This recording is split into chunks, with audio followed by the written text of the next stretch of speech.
won't miss the Sabzeruz festival, right? Let's hurry and find Dunyarzad! Paimon thinks she must be around the Grand Bazaar, since she showed us around there last time.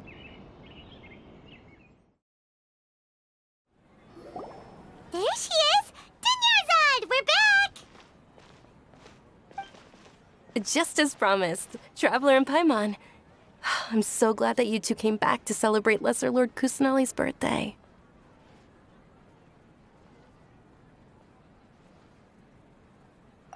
Indeed. The festival's tomorrow. We've been preparing for so long that I can't help but feel a little nervous. There's no need to be nervous. Paimon's sure that Lesser Lord Kusanali will feel everyone's gratitude. Thanks, Paimon. I hope that everyone who comes to the festival will also have a good time. Speaking of which, did you manage to make your way to Port Ormos? Discover anything over there? Of course we went. A lot of things happened there.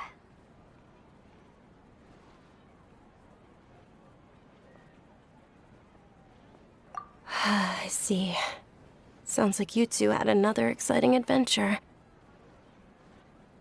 If there is another chance, I would love to join. My lady, if you went to Port Ormos in your current state, we'd both be in for a lifetime of trouble. Dia! You were eavesdropping!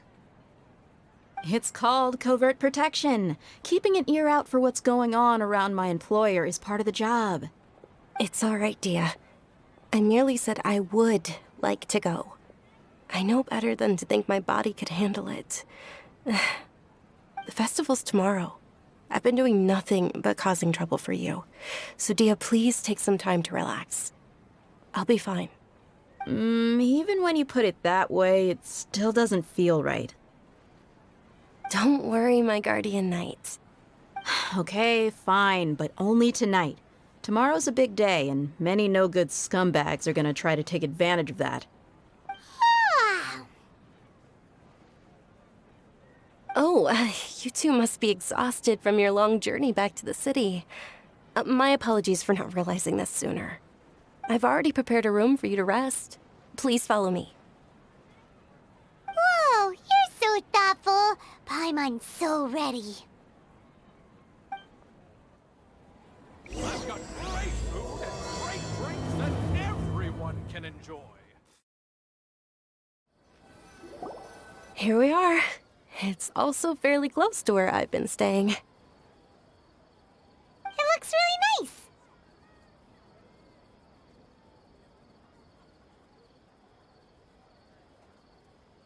nice. Not at all. Just tell me more about your adventures when you next get the chance. That's Paimon's specialty. Paimon can tell you stories next time. Oh, if you don't mind, how about we all walk around together tomorrow? All of my friends will be working the festival, and Dia is still insisting on her covert protection.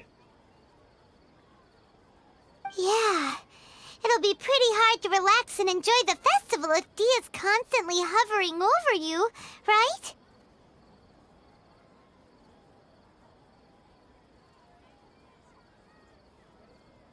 Then let's meet at the nearby bazaar first thing tomorrow morning.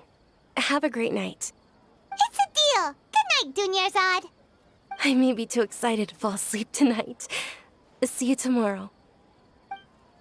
Paimon's starting to really look forward to the Sabzeruz festival too. Will there be lots of yummy food? Oh, no. Thinking about food is just gonna keep Paimon up all night. The earlier we sleep, the better. Let's go inside, traveler.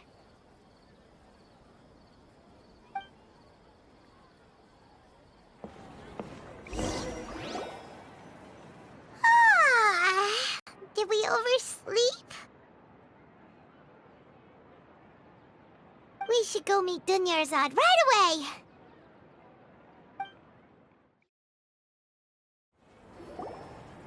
Traveler, Paimon, I've been waiting for you two. Good morning, Dunyarzad. We must have overslept a little bit. Not at all. I arrived early. Today is finally here. I must cherish every moment as if it were gold. You've worked so hard for this day. You gotta enjoy it to the fullest. You know it. Oh, it's just that, as expected, I had some trouble falling asleep last night. I'm hoping my body won't be too much of an issue today. Well, shall we? Let's start with the stalls over there. Many vendors came out of the blue to support the event, and they insisted on covering costs themselves. Let's go give them some business. They paid for everything out of pocket? Oh, sounds like they're not in this just for the Mora. They all said that contributing to a lively festival atmosphere is more important than money. Especially since we don't often get to celebrate Lesser Lord Kusanali's birthday. Ooh, they're selling food over that way! Let's go take a look! This is a stall offering foods from the Hochwertige feast. Oh, you could tell straight away. I thought most people nowadays wouldn't know. Mushrooms, flowers, and all kind of fruit? It's all vegetarian stuff. Oh, Paimon's a little disappointed.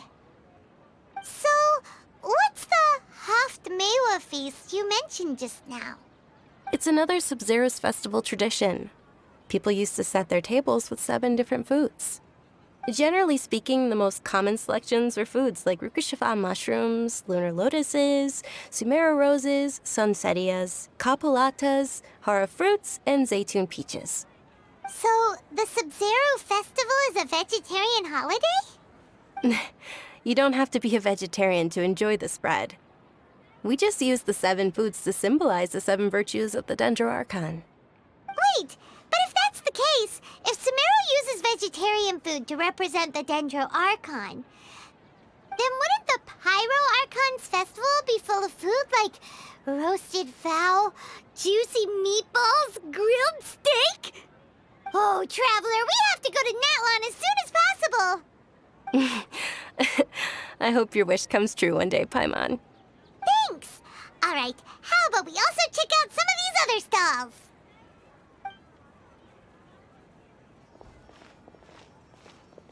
Dear customers, would you like to try your hand at alchemical divination? What's alchemical divination? Those two things sound like they'd be fun to try together. Right? I thought the same when I first heard about it. It is said to be a mysterious craft invented by none other than Lesser Lord Kusanali herself. So, how does it work? It's quite simple.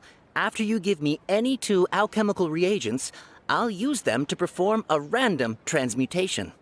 Sure sounds random. So random that it will probably fail. That is precisely what we need. After the transmutation fails, your one and only diviner here will interpret the remnants.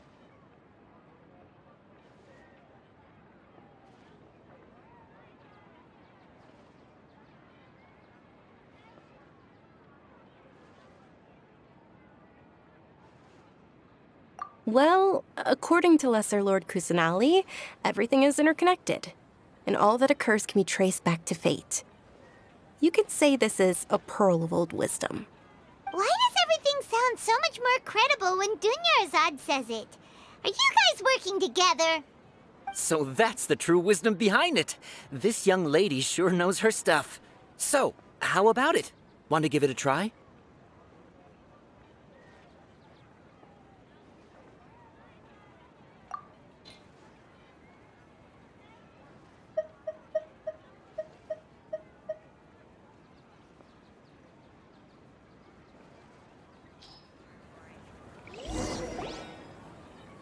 Okay, one moment. It's the moon.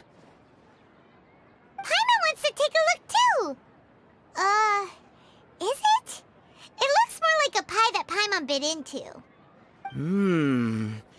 Generally speaking, the moon signifies... It means... Wait a moment. Is he really looking it up in a book? Oh, I remember now.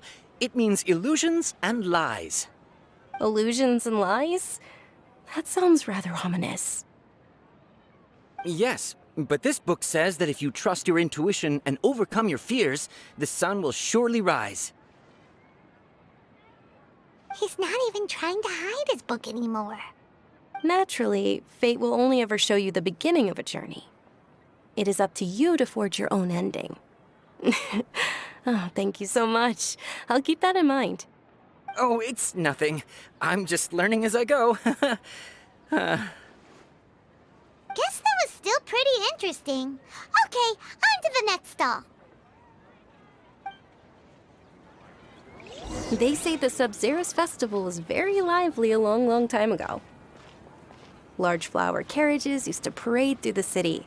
As they headed towards Port Ormos, people would throw flowers, candy, and liquor all along the way. Dunyarzad's eyes are sparkling right now. I wish I could have seen that spectacle. But if you ask me, I'm sure Nilu's Dance of Sabzeruz will be just as impressive.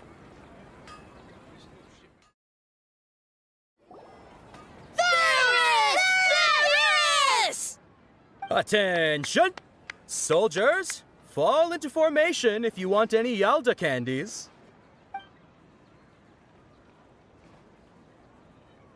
It's a weird guy with a weird hat. Hey, it's Dunyarzad! Wow! Miss Dunyarzad, the children love you even more than the Yalda candies. In the few short days it took to prepare for the Sabzeruz festival, the children have all grown very fond of you. The Hallowed Night of Flowers. It's an honor that you know my name. Attention! In the name of Ferris, the Night of Flowers, I commend you on your contributions to the glorious Sabzeruz festival. All right, little soldiers. Take your Yalda candies and don't forget your loyalty to Lesser Lord Kusanali. Dismissed! Yes, Knight Ferris! Just what is going on here?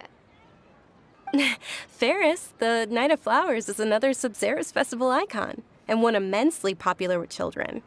In the past, the actor portraying Ferris would also sit on a flower carriage. It's all thanks to Miss Dunyarzad's sponsorship that the children can make such wonderful memories today. As are we to you, Vihar. Oh, not at all.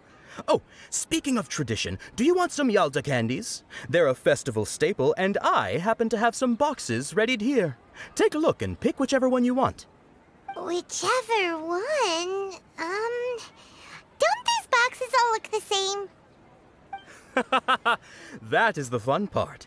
Each box contains a random flavor. It's up to the luck of the draw. Flavors include lavender melon, hara fruit, sunsetia.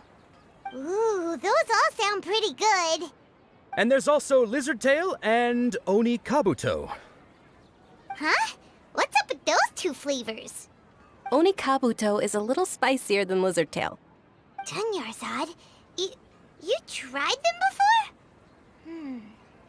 Traveler, help Paimon pick one. Paimon wants the Sunsetia flavor.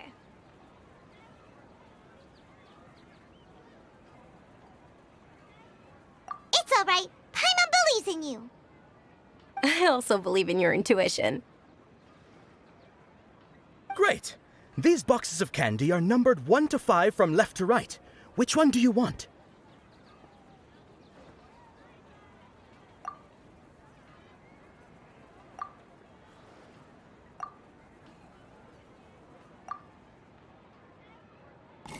Attention! That's unfortunately Lizard Tail.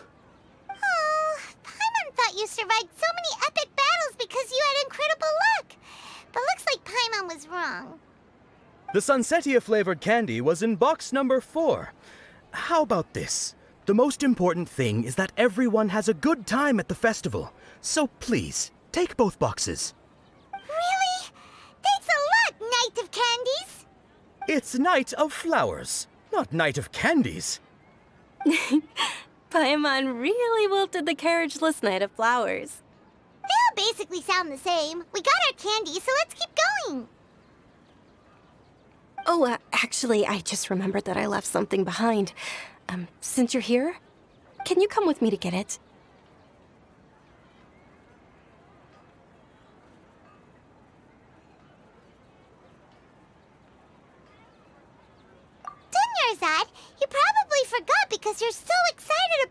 Sabzeruz festival. How embarrassing. We're too late. Who knew the little lady was such an early riser? I know, right? Hey, wait a minute. Pause! Isn't that her? Oh, that most certainly is. We're in luck. She's walking right into our clutches.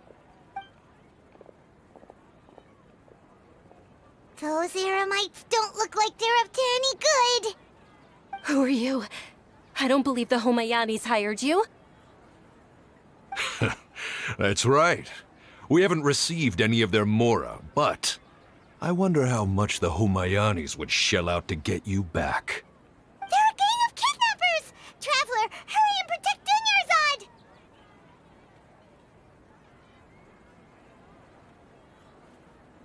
Hey, did you scumbags even consider that the Homayanis might have hired a merc that outclasses you? You're... Dia! Dia the Flame Mane! No wonder we mercs haven't heard anything about you for so long. You sold your unruly mane to the highest bidder. Don't speak so disrespectfully. My family started working with her as gratitude for her past kindness to us. Don't worry about it, my lady. Just some friendly banter between mercs. One punch and those rabid dogs will expose themselves for what they really are. Aren't your claws all dull by now? Don't get too cocky!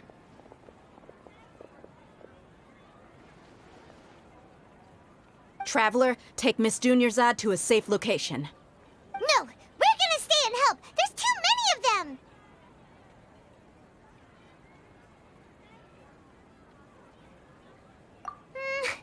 You're right. All right, fine. Please be careful, Dia.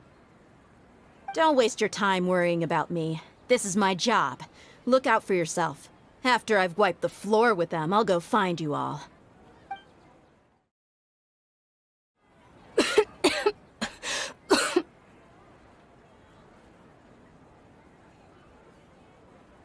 Dunyarzad, are you okay?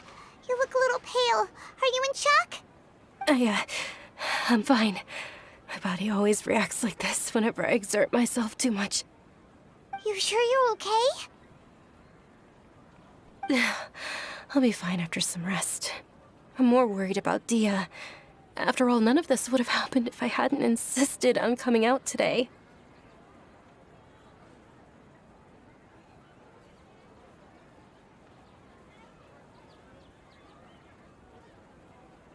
Yeah, don't worry.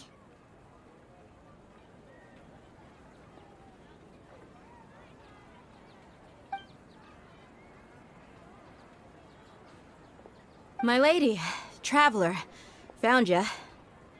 Dia! You took care of them so fast! Any more of them? Or rather, did anyone follow you?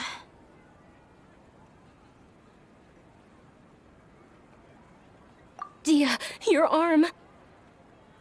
Oh, this? I'm fine. It's just a scratch.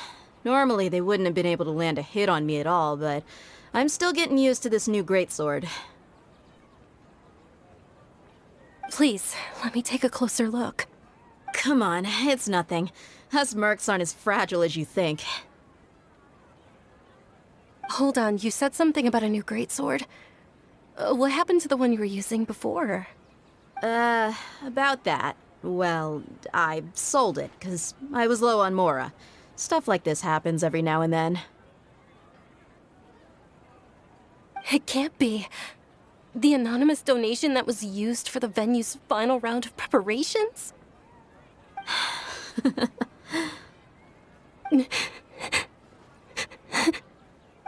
Hey, Miss Dunyarzad, I wasn't trying to make you cry.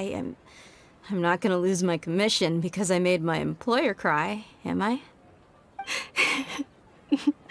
Okay, making your employer cry won't affect your commission, but selling your weapon without permission and getting hurt? I'll have to reevaluate your performance. You're so unreasonable, my lady. Thank you very much, Dia. Don't be like that. I get embarrassed really easily.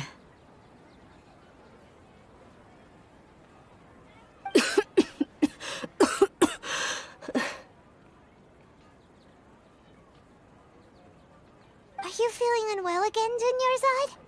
My lady, your condition. Traveler, can you take her somewhere to rest? I'll look around the area to make sure we're safe from an ambush.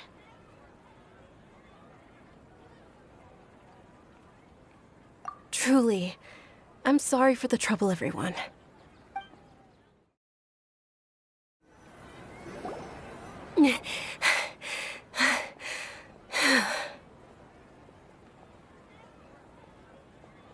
Are you feeling better, Dunyarzad?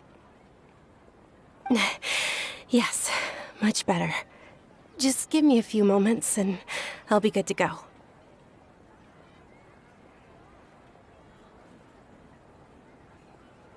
I didn't realize you were concerned about it. I guess I shouldn't continue to keep it a secret. I was actually born with Elazar. It's terminal now.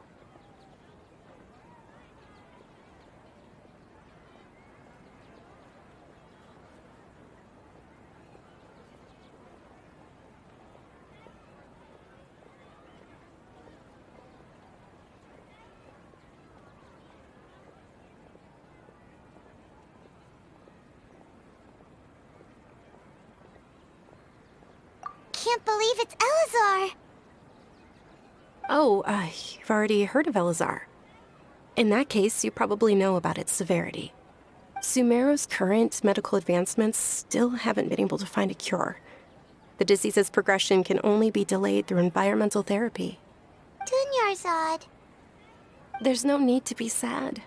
I've always lived with Elazar and I came to terms with it a long time ago. Compared to the simple fact that I'm afflicted with this, its effects on my life have been much more painful. I know that my family loves me dearly.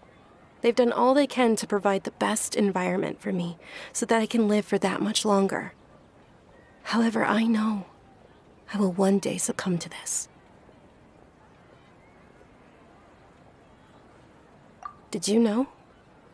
Before I ran away from home this time, the world outside of my home didn't even know that I existed.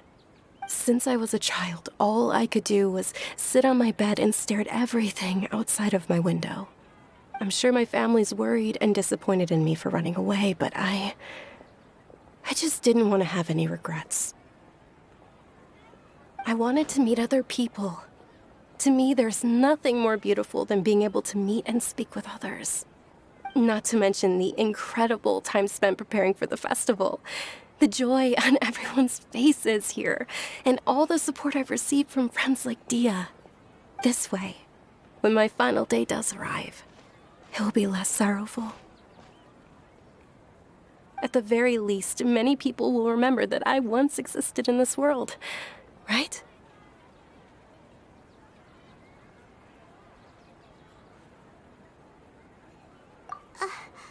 As long as you don't forget Paimon, Paimon also won't forget about you.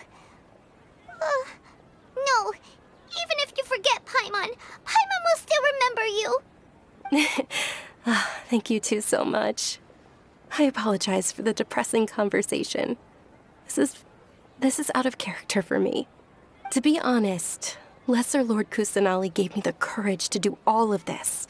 If it weren't for her encouragement, I wouldn't have taken that first step.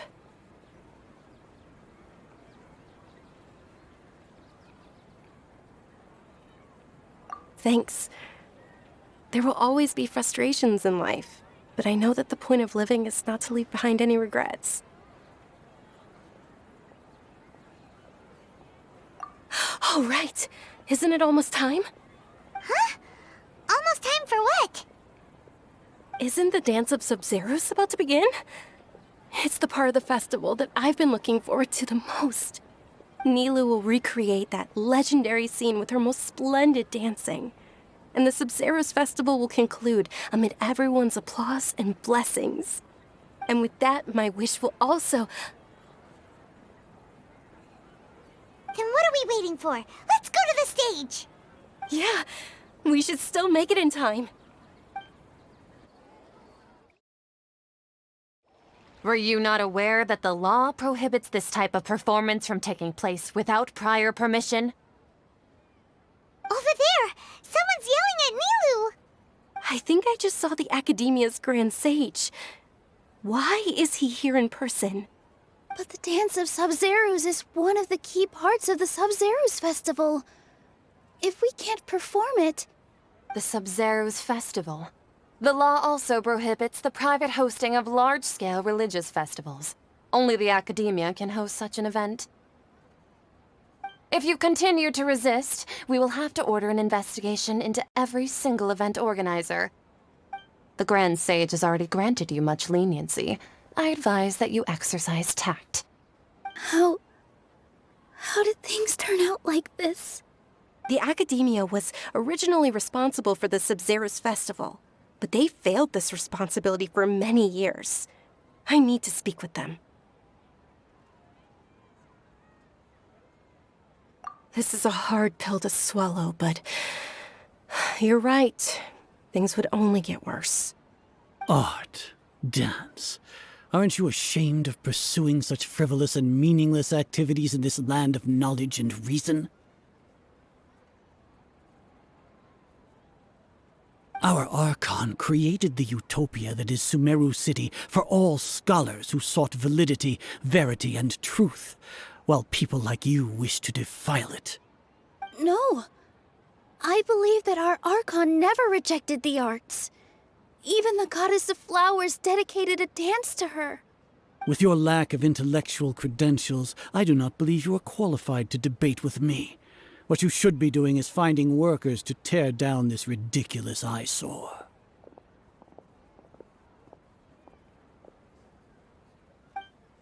When we return, have the scribe draft an ordinance before the next Nyargarbaha Day that prohibits public art performances. We will announce it to the public later via the Akasha. Understood. I will inform him when I return.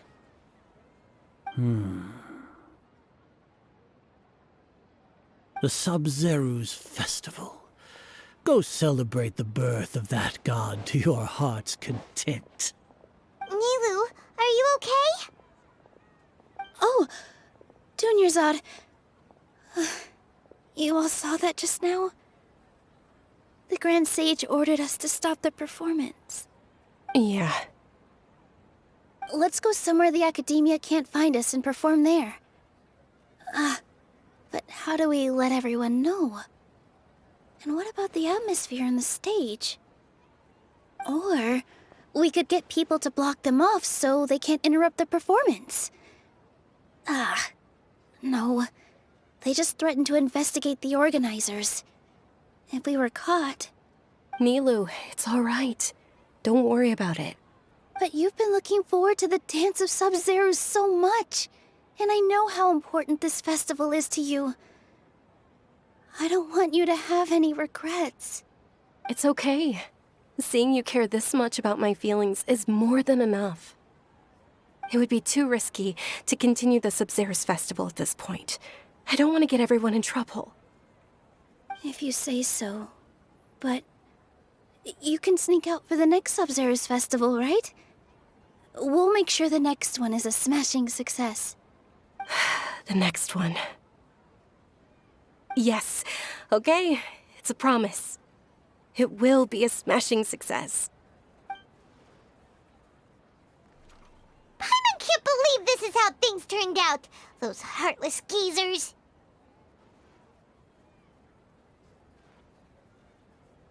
It really is okay. There's nothing we can do about it. Still, I'd be lying if I said I had no regrets. I would have loved to see Nilu's dance.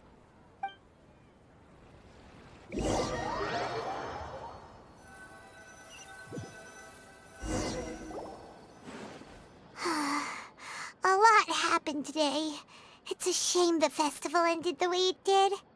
Nilu and Dunyarzad promised to make the next Sabzeruz festival a success, but Dunyarzad is running out of time.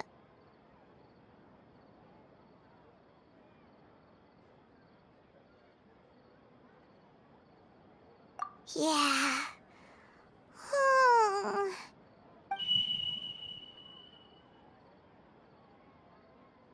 All connections have been secured to construct the most stable framework possible. The project has entered its most critical phase. Power has begun to flow from...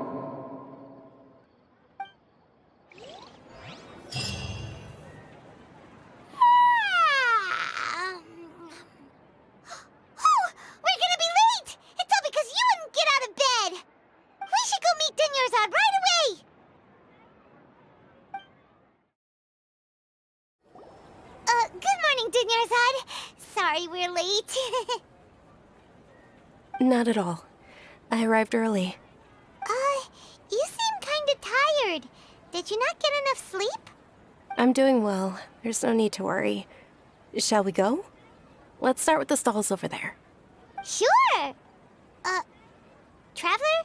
Why are you just standing there? Let's get going!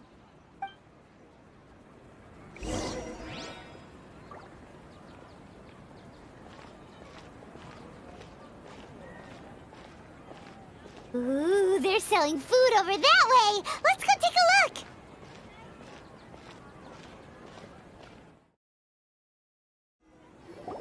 This is a stall offering foods from the Teyvat feast. You are quite well informed, miss.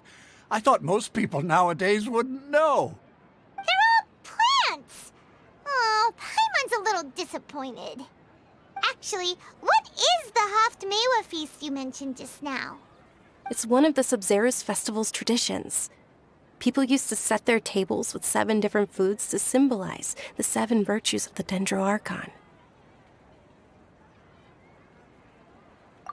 Remnants appear to be in the form of the moon. Really? Paimon thought it looked like some kind of food.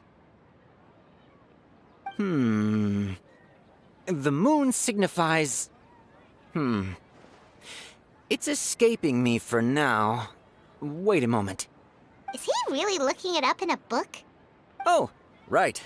It means illusions and lies. But if you trust your intuition and overcome your fears, the sun will surely rise.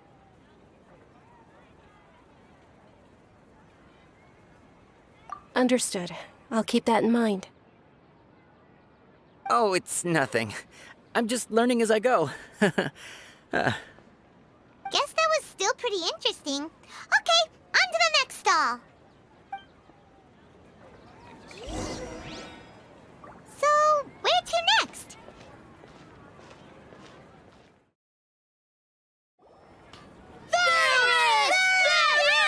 Varys! All right, soldiers. Now that you have your Yalda candies, don't forget your loyalty to Lesser Lord Kusanali. Dismissed! Yes, Knight Varys! What's going on? Is this a play? Ferris, the Knight of Flowers, is another Sabzeruz festival icon and one immensely popular with children. It's all thanks to Miss Dunyarzad's sponsorship that the children can meet the Knight of Flowers. Oh, do you want some Yalda candies? I happen to have some boxes readied here. Take a look and pick whichever one you want. What's to pick? Don't these boxes all look the same? It's not that simple. Each box contains a random flavor. It's up to the luck of the draw. Flavors include lavender melon, hara fruit, sunsetia. Ooh, how interesting. And there's also lizard tail and oni kabuto.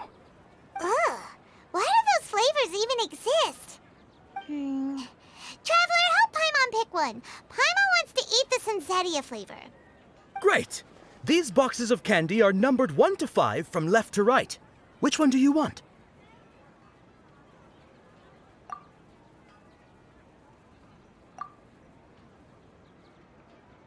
Ah, excellently chosen. Number 4 is indeed sunsetia. Ha-ha! Paimon bet you had incredible luck, and Paimon was right!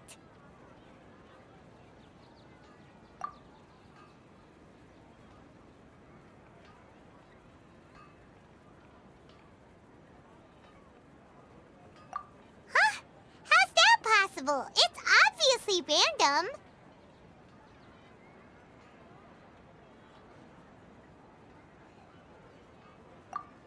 didn't sleep very well last night. Or maybe we slept too much.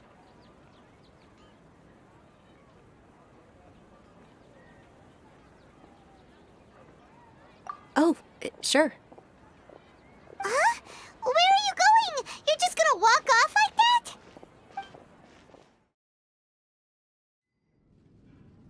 A feeling of déjà vu?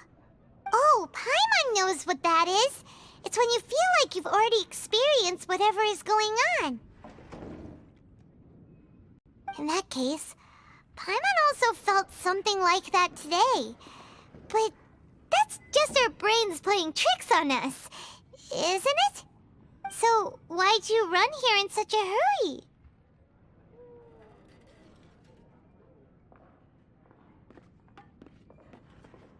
So that's it! You're intentionally doing things you usually wouldn't and seeing if you still get that same feeling of déjà vu. Welcome, you two. Are you here for lunch? What would you like to eat?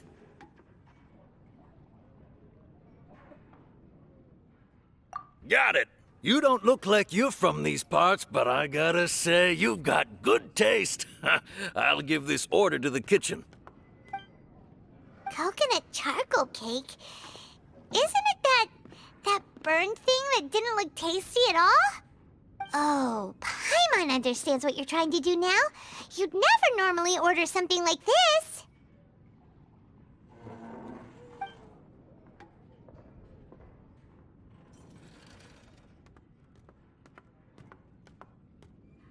That thing? Are you really gonna eat it? Isn't this going a bit too far?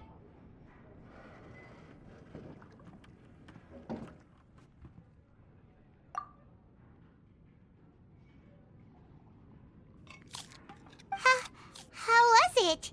The look on your face is telling Paimon that it tasted awful.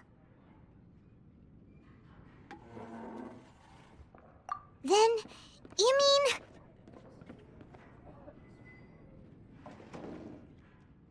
That's impossible! We were just talking about how gross it looked! So, would this be a case of taste bud déjà vu?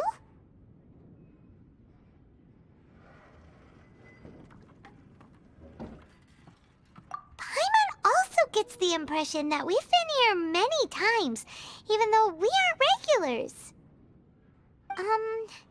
How about we go out again and try something else?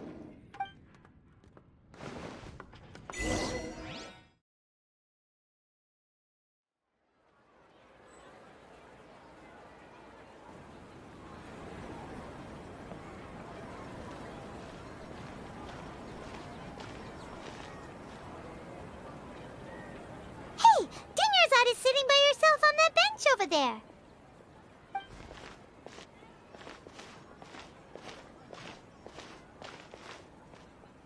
What a coincidence, Dunyarzad. We meet again. Why are you sitting here all by yourself? Oh, I ran into some kidnappers just now, but thankfully Dia came to my rescue. I started to feel unwell after that, so I sat down here. Kidnappers? Oh my goodness, are you hurt? I'm okay. Dia's arm got scratched, but it isn't serious. Whew. That's a big relief. But, Dunyarzad, you seem a little down today. It's the Sabzeruz festival, and you've been looking forward to it so much. Not at all. I've always been like this. Excessive physical exertion or strong emotions tend to aggravate my illness. Besides, no matter how amazing today may be, it is but a single day. After however many more days, my time will come to an end. Paimon doesn't quite follow you, and Paimon feels like something's really got you down right now.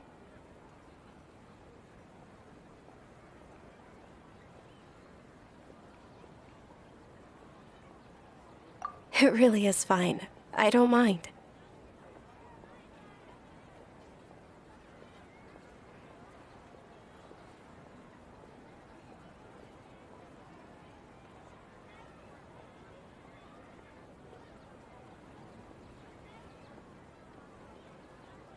Huh? Did something happen? Dunyarzad, have you ever felt deja vu? You know, like when you've already experienced something that's happening right now? Deja vu? No. But my days have been the same for years now. Even if I were feeling deja vu, I suppose I would already be used to it. Oh, Paimon sees. Then, is it only the two of us?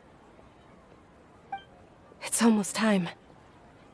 Huh? Time for what? Nilou's Dance of Sabzeruz is about to begin. Let's go.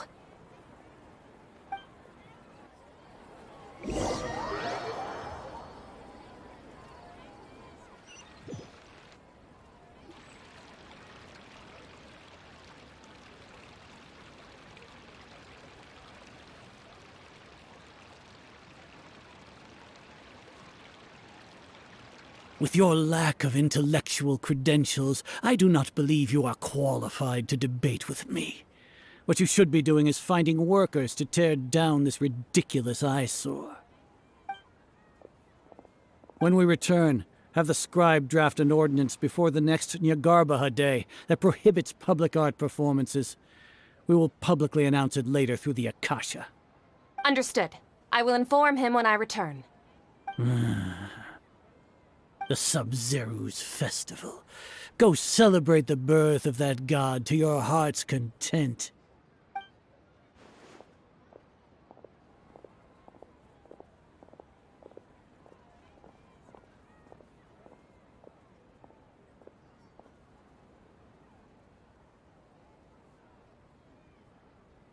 Nilou, are you okay?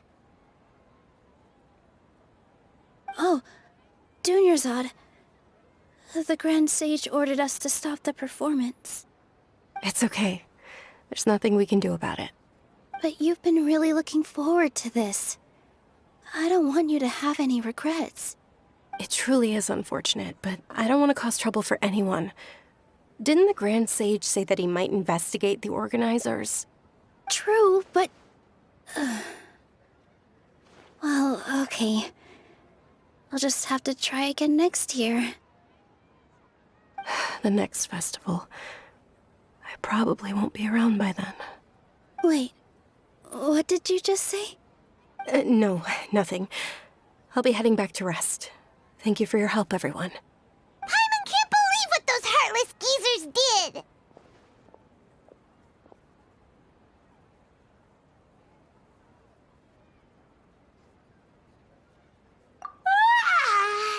Did Dunyarzad already go back? We should also return and get some sleep.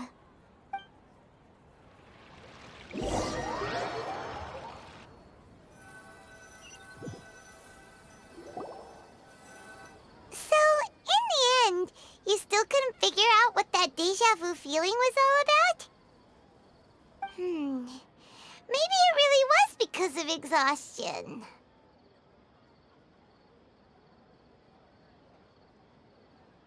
Same here. That's why Paimon stopped thinking about it halfway through the day. Then, how about we settle in and get a good night's sleep? For now, we can chalk things up to exhaustion. We can do more thinking tomorrow.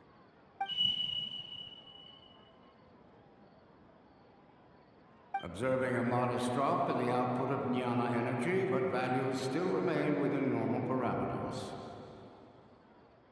Continue to monitor the variances in the data and find the cause as soon as possible.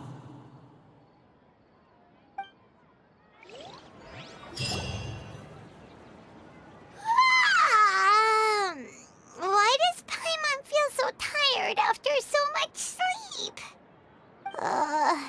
Anyway, we should go meet Dunyarzad right away.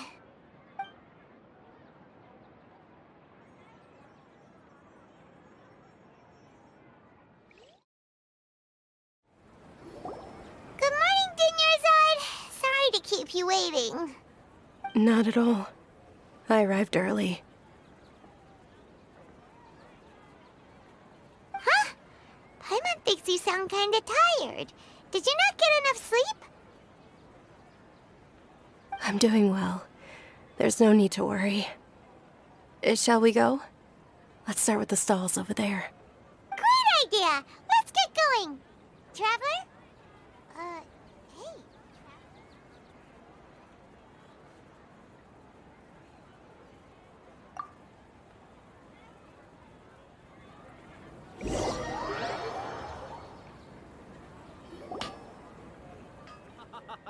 It's all thanks to Miss Dunyarzad's sponsorship that the children can enjoy the Sabzeruz festival.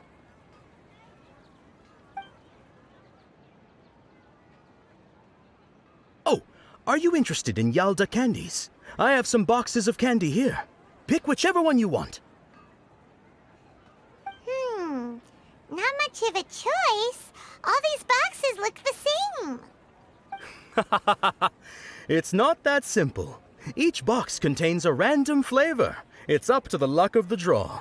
Flavors include lavender melon, hara fruit, sunsetia. They all sound pretty tasty. And there's also lizard tail and oni kabuto. Huh? What were those last two? He'll help me choose. Paimon wants to eat the sunsetia flavor. No problem. These boxes of candy are numbered 1 to 5 from left to right. Which one do you want?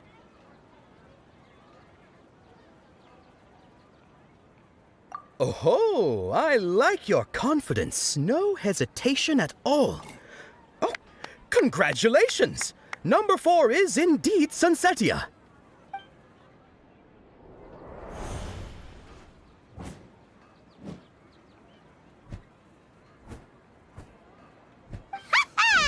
Paimon knew he always had incredible luck.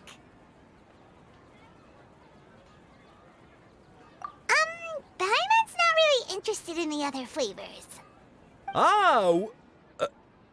Wait. How did you know?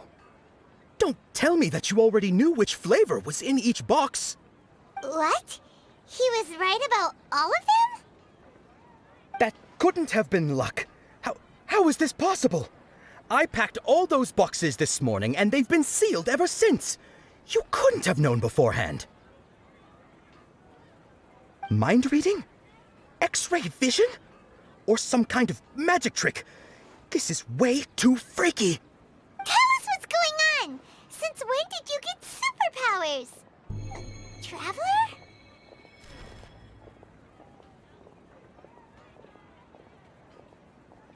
Hey, where are you going? What's going on? Did you see something? Us leaving Dunyarzad without letting her know is kinda rude, you know.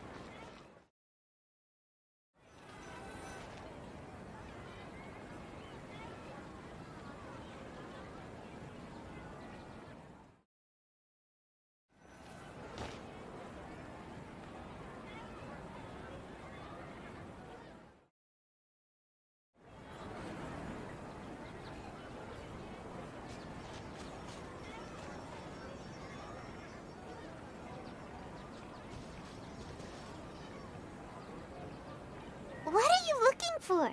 Why did we come here?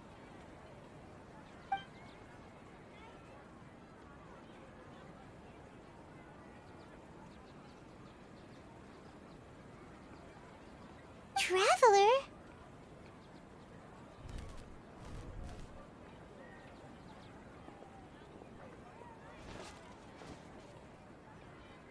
That's...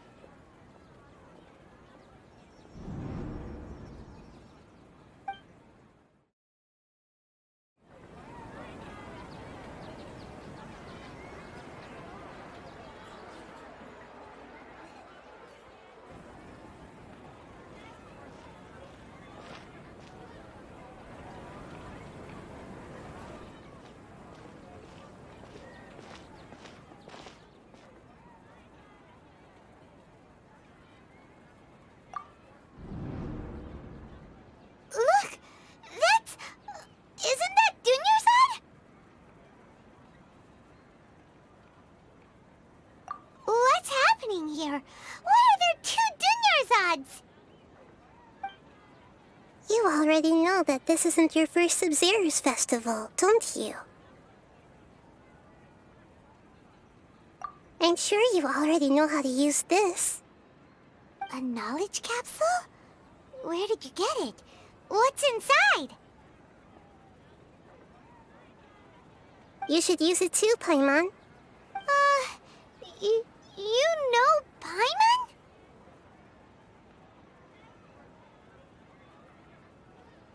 Well, this seems kinda sketchy, but Paimon feels like this is what we should do.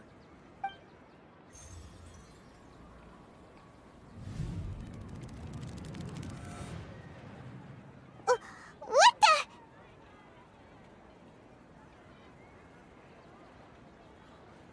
This is our 20th time at the Sabzeruz Festival? Huh? No. The 30th? 40th? Just how many times have we been to the Sabzeruz Festival? Have we been trapped in a single day? If it weren't for you, we wouldn't have even realized. What the heck was inside that knowledge capsule? Your memories are still scrambled? Try your best to remember. This isn't the first time we've met, and I answered that question a long time ago. Let Paimon think. Oh, it's coming back.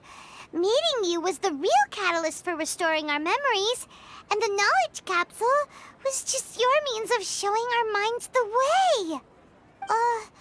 What about everyone else? Why are you only helping the two of us? Your sense of deja vu is stronger than everyone else's, yes?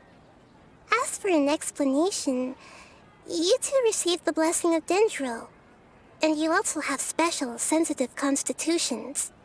It was as if a single sheet of paper was separating those memories from your consciousness.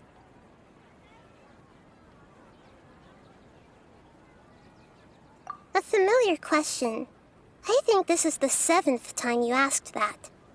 As you can see, she isn't doing well. You probably sensed it too.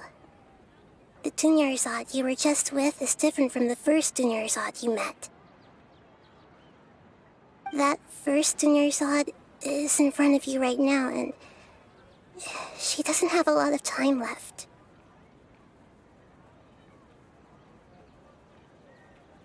Looks like you're almost done sorting out your brain. Oh yeah, I'm Nahida.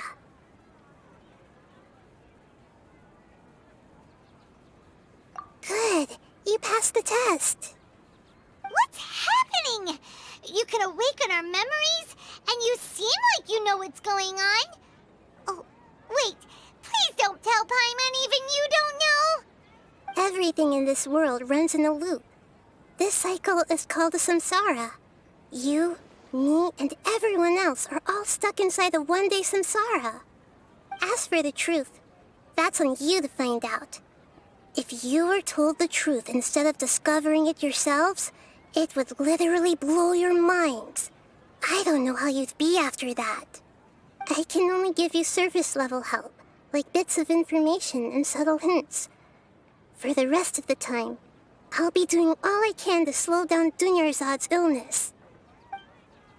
She looks like she isn't doing well at all. Her illness gets worse after each Sabzeruz festival.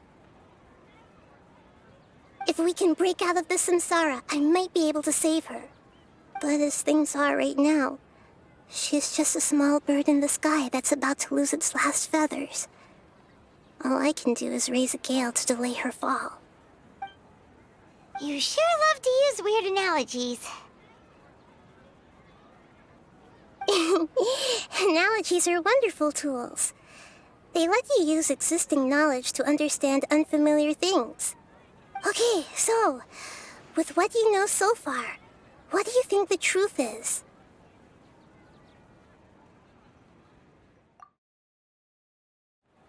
We've already experienced the Sabzeruz festival many times, and the day of the festival seems to be in a perpetual samsara.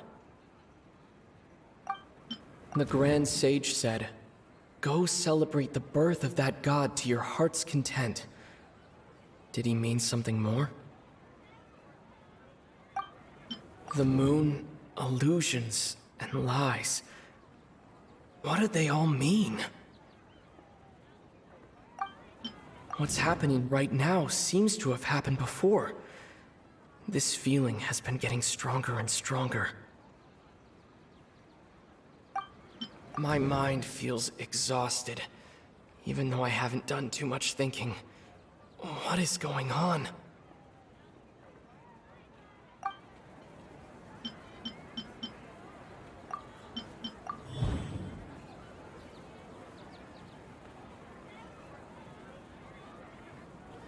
That should be it. The flow of time is endlessly cycling within one single day.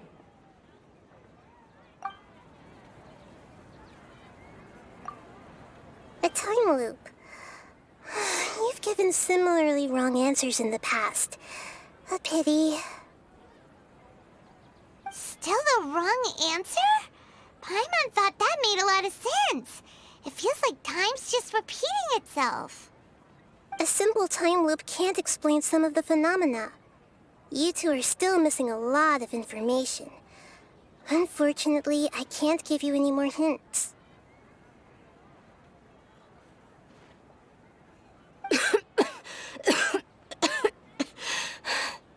Dunyarzad. The Sabzeruz festival is happening every day, but that doesn't mean we can waste an infinite amount of them. Hurry and find the truth before today's festival ends.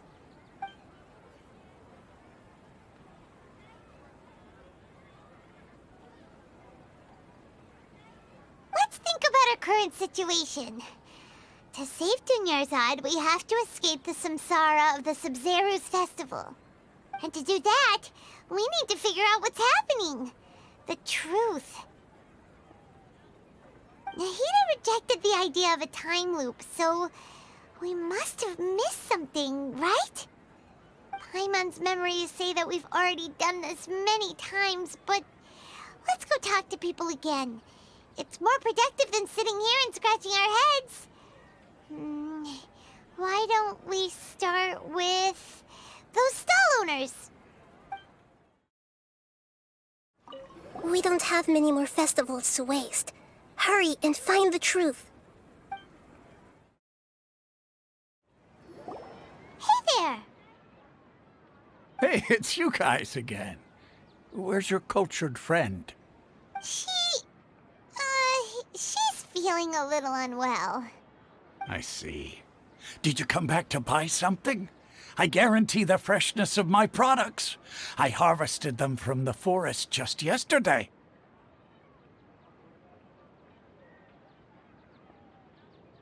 Huh? What brought this about? I hurried back from the forest yesterday, and I'm selling produce here today. I haven't felt anything strange. To put it another way, if you really think about it, was yesterday truly yesterday? Did you actually come back from the forest yesterday? What kind of philosophical nonsense is this? Are you two daydreaming? Didn't you know that no one dreams in Sumeru? Go somewhere else if you want to find someone to daydream with.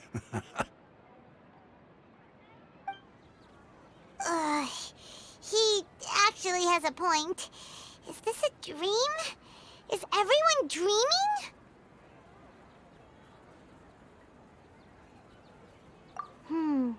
True. It's so weird that people here don't dream. Why is that? Anyway, if this all really were just a dream, we would have woken up a long time ago. Let's keep asking around.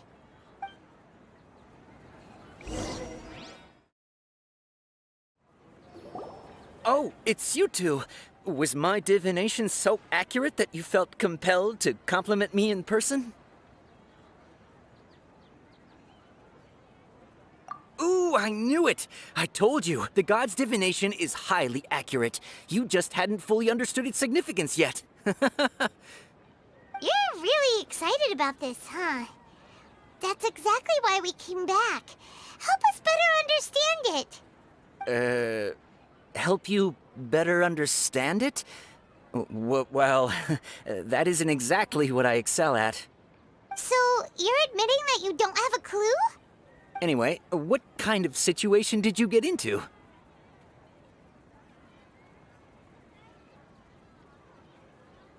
Huh? Hold on a second. I thought you guys just lost your wallet or fell for a scam. What you just said, are you serious? Does that kind of thing actually happen in real life? Paimon knew you weren't going to believe it. Marvelous. Truly marvelous. I believe you. Recall the interpretation of your divination. The moon, illusions, and lies. It really felt like an omen. When you say it like that, the divination does sound like it's related to what's going on. Can you read any more into it? I believe that the Archon's revelations are never more than vague hints. Anything more specific is beyond the reach of mere mortals. The book only says, if you trust your instincts and overcome your fears, the sun will surely rise. So that's how it is. Looks like fortune-telling is just fortune-telling. It's no good for practical problems. We haven't made any progress. Who else can we talk to? Paimon remembers that we tried talking to her a couple of times, but she always thinks we're playing pranks on her. You think she'll brush us off again?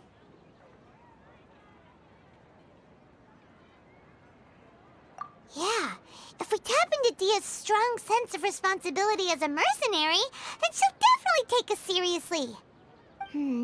At this time of day, Dia's probably just finished beating up those kidnappers. Let's go find her. I'm fine, my lady. It's just a scratch. Perfect timing. Both of you are here. Paimon, Traveler, you came at just the right time. Listen, there was a dangerous Huh? You saw? Then why didn't you jump in earlier? If someone was protecting Miss Dunyarzad, I could have went all out. Anyway, can you do something for me? You want the Traveler to take Dunyarzad somewhere to rest up while you check to see if there's still any kidnappers around. Did Paimon get that right? How did you know what I was going to say? We need to say something convincing. People in Sumeru don't dream. What a strange phenomenon. Dia sold her greatsword to raise additional funds, and then she was injured because she wasn't used to her new weapon. The moon, illusions, and lies. What do they all mean?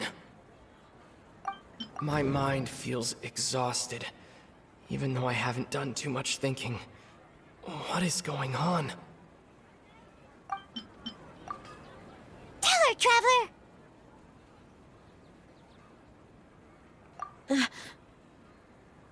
I didn't tell anyone about that. Including Miss Dunyarzad. You couldn't have known. And just now, you literally took the words right out of my mouth. What's going on? All right, so this is the situation.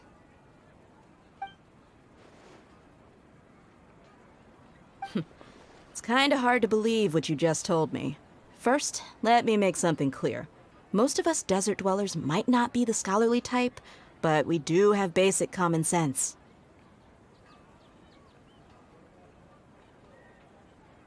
She's quieter than usual, uninterested in anything, and really gloomy. Yeah, she isn't the same as before, but her parents said that this is how she was like at first. Huh?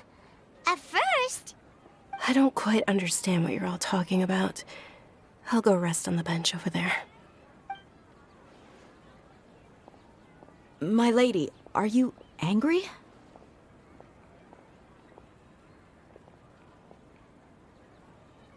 All right, I'll give you the benefit of the doubt since you knew about my greatsword. Let's make this a quick trip. Miss Dunyarzad isn't completely safe here.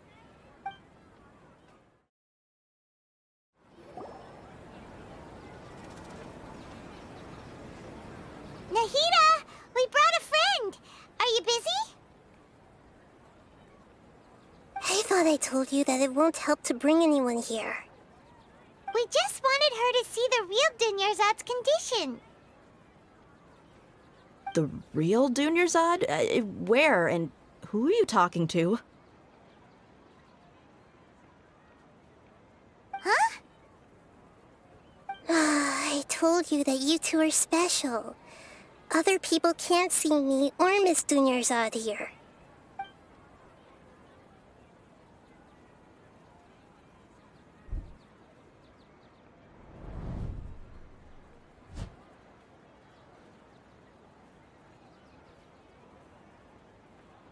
Hold on. Over there. Is that?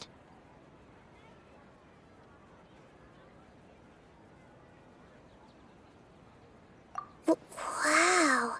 How perceptive. Does she have invisible antennae? Miss Dunyarzad, she's lying down here, isn't she? How's she doing? Her condition's really bad, and she's basically in a coma. How did you know she was here? I can sense her aura. There are also lingering feelings of something like regret or disappointment. What happened? Do you believe us now? The Sabzeruz festival has been repeating itself. So, you think the sages are behind this? Yeah, they've always been against us. Wouldn't surprise me if they're using the Akasha to intentionally repeat the Sabzeruz festival as a sick joke. You have a point. Aside from the Dendro Archon, the Academia's sages are the only ones in Sumeru who could pull off something like this. Maybe there's more to the Akasha than we know.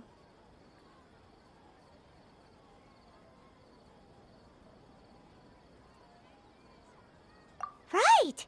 Didn't you awaken our memories using something that looked like a knowledge capsule? That means you must know something about the Akasha! The Akasha relies on the power of a gnosis to operate, as it is the manifestation of the God of Wisdom's power. It compiles the wisdom of the entire populace, and it grants knowledge to the people. A gnosis could do that? No wonder the Akasha is so magical. It's being powered by the gnosis of Sumeru's Archon. So, this Nahida you mentioned, what did she say? She said, and Paimon quotes, "The Akasha relies on the power of a gnosis to operate, as it is the manifestation of the God of Wisdom's power. It compiles the wisdom of the entire populace, and it grants knowledge to the people." Compiles the wisdom of the entire populace and grants knowledge to the people. Wait.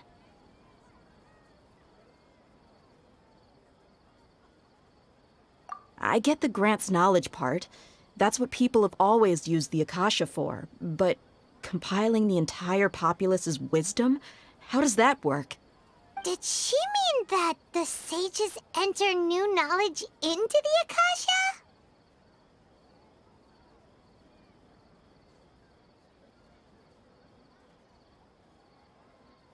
Oh, yeah.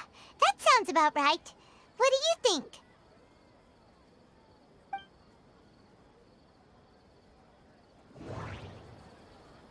People in Sumeru don't dream.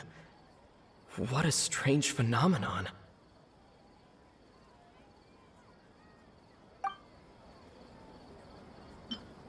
Okay, Nahida said the Akasha relies on the power of a gnosis to operate, as it is the manifestation of the God of Wisdom's power. It compiles the wisdom of the entire populace, and it grants knowledge to the people.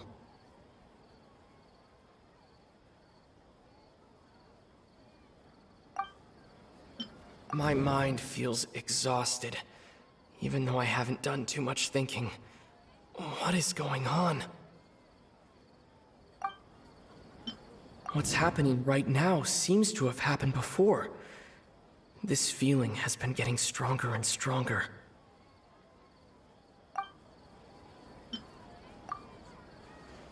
You mean the Akasha is causing our mental fatigue?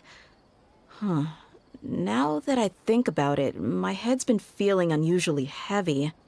When the desert dwellers set off on their quest for knowledge, a sage once said, knowledge always comes at a price. Compiling the entire country's knowledge. You think the Akasha pulled a 180 and is extracting information from us?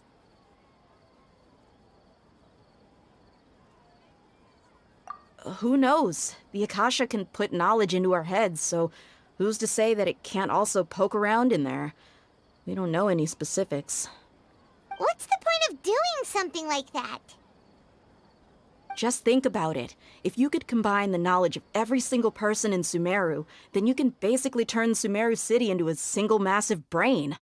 This hive mind could make breakthroughs in problems that even the smartest geniuses can't crack. An excellent deduction. And the analogy comparing Sumeru City to a massive brain? I love it. In that case, we should take off our Akasha terminals right away. Maybe that'll solve this problem.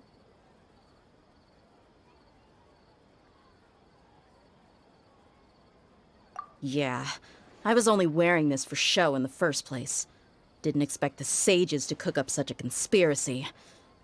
Mark my words, when this is over, I'm getting evidence and exposing this whole thing to the public. How does everyone feel?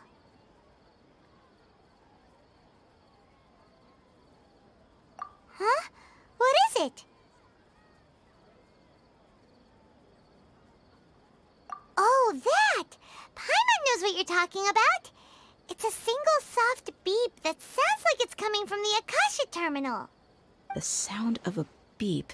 Could it be a prompt tone for when the Akasha is operating? That's probably an important clue.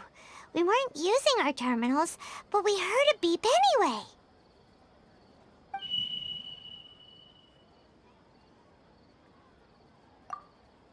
Traveler, did you hear that? I heard it too. Our ears aren't messing with us. There was definitely a beep, but it sounded like it was coming from inside my head.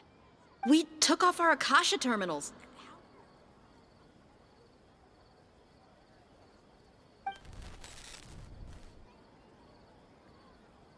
Phase runtime has exceeded its expected length. At this rate, there may be casualties. But we cannot lose all of our progress.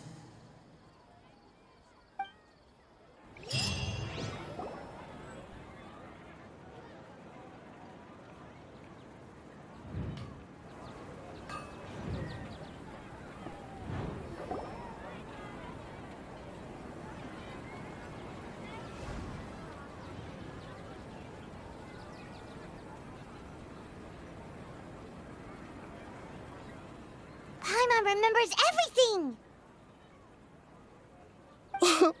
Good. You adapted quickly this time. We definitely took off our Akasha terminals last night, but we still heard that beep. Why is that?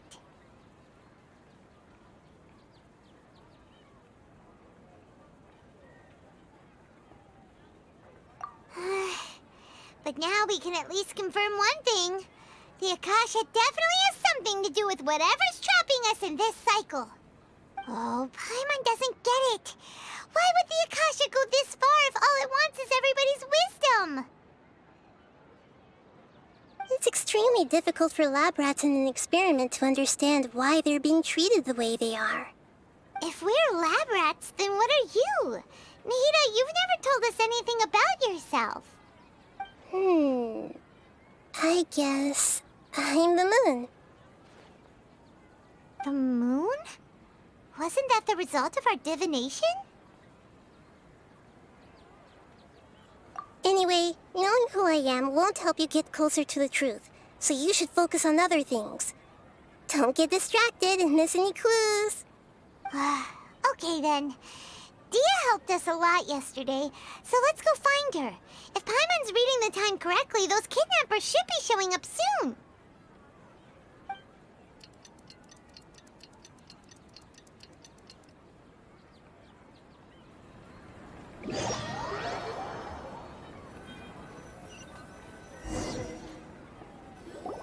Ah, there you are.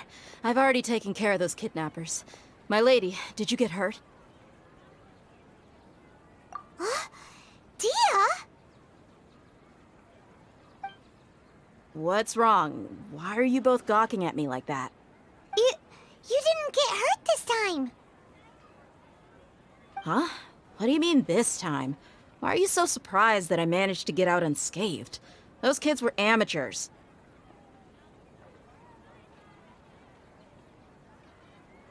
Shh!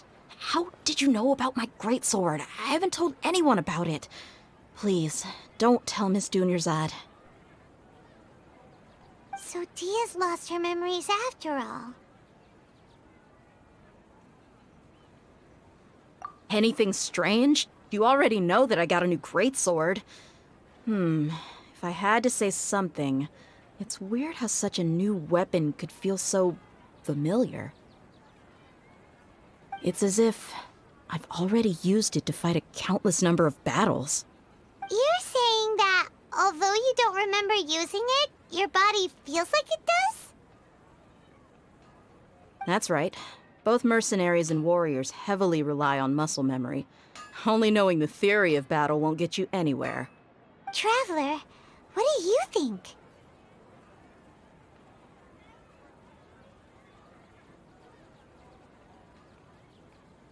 Yeah, Paimon's feeling really hopeful.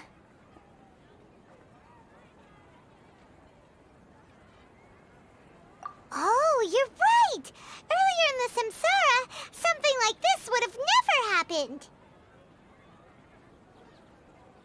I have no clue what you two are talking about, but it's still dangerous here, so... So you want us to take Dunyarzad somewhere else to rest while you check if there are still more kidnappers around, right? How did you know what I was gonna say? Can you read minds?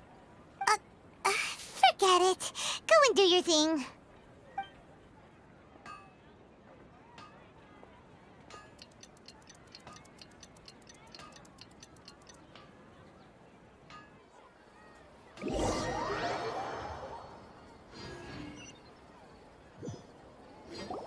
Whew.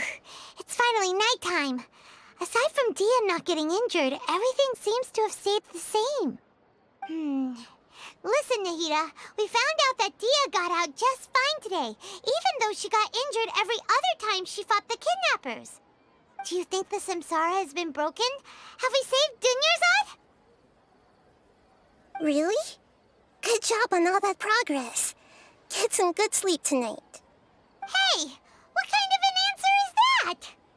Tomorrow will come. Everyone assumes this is common knowledge, but the only way you can know that for sure is if you experience tomorrow. How many todays has it been? Is it possible that today will be followed by yesterday? Does tomorrow truly exist as anything beyond a made-up concept?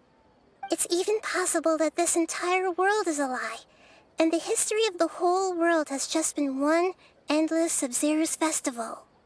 Okay, no more. Paimon's brain is already shut down.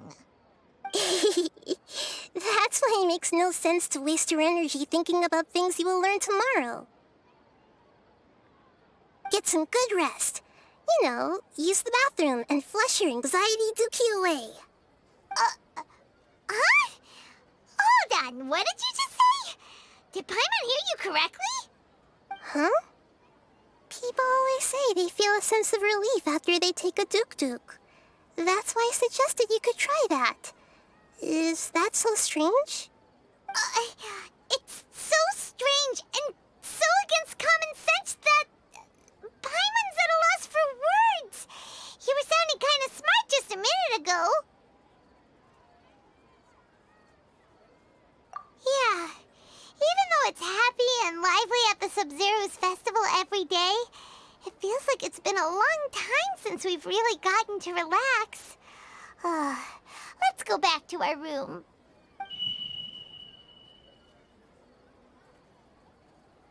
Continue the harvest. Compared to what we stand to achieve, these sacrifices are trivial.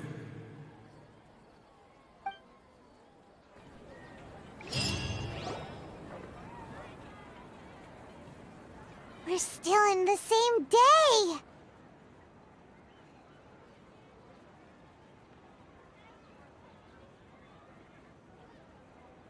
Nahida, you already knew last night that we didn't break out of the samsara?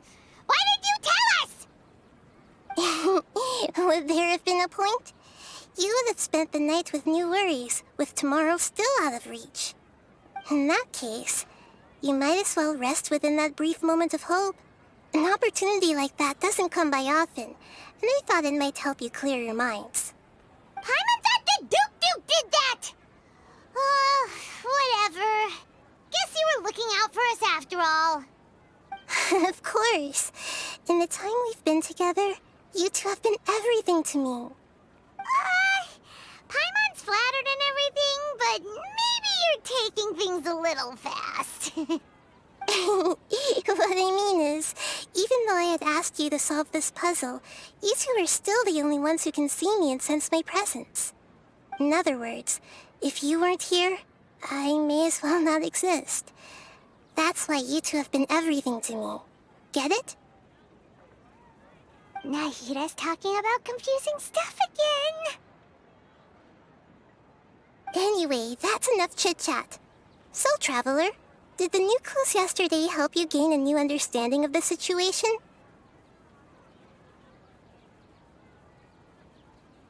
Huh? Why are you scrapping your previous theory?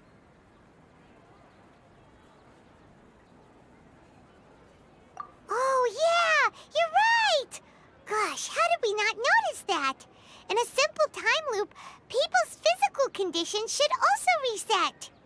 So, what's your new hypothesis?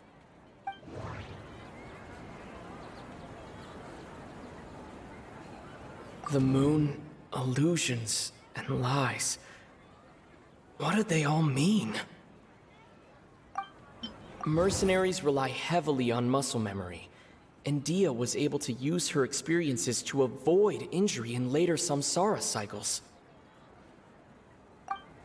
The beep is a prompt tone for Akasha operations. We still hear it every night, even though we removed our Akasha terminals. Okay, Nahida said the Akasha relies on the power of a gnosis to operate, as it is the manifestation of the God of Wisdom's power.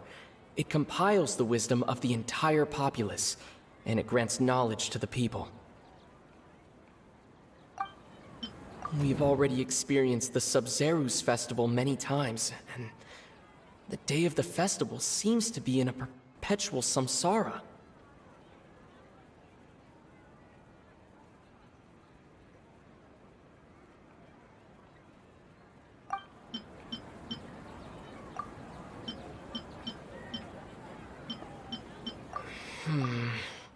I can't seem to cohesively piece everything together.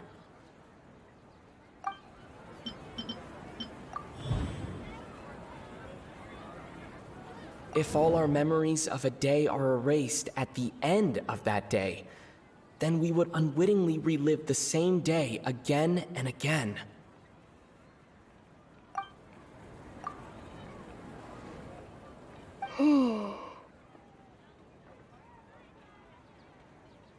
Oh! Then the beep we hear every night could just be indicating the deletion of our memories!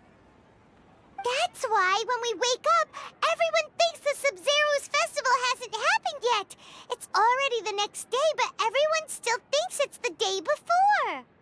But muscle memory can't be erased. That's why Dia has been getting better at using her greatsword.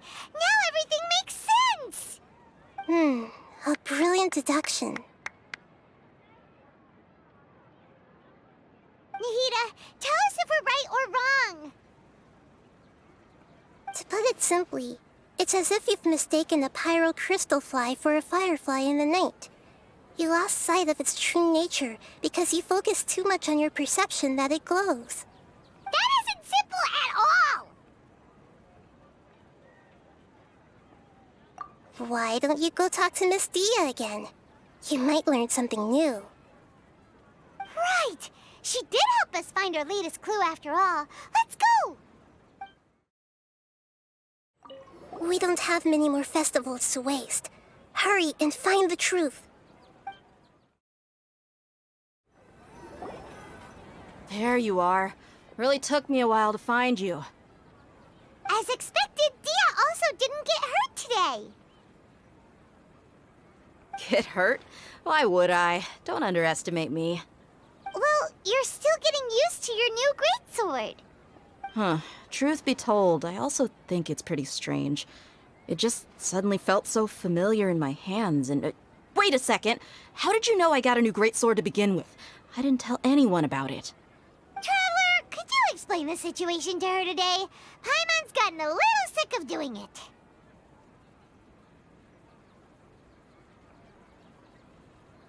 Oh, that works!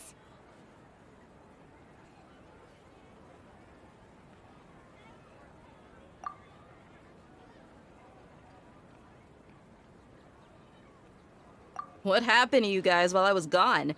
Did you get brainwashed by some cult? Don't think too hard about it. Just take what we're saying at face value. All right then, let me get this straight. You're telling me that my body's already gotten used to this great sword, but my brain just doesn't remember it? Yes, your memory's being erased every day. Then I'd have to disagree. That's impossible. Oh? Why do you think that? If we've actually been reliving the Sabzeruz festival day after day, then what happened to the things we used, the money we spent, the food we ate? Common sense says my wallet should have emptied itself a long time ago. There's no way I wouldn't have noticed that.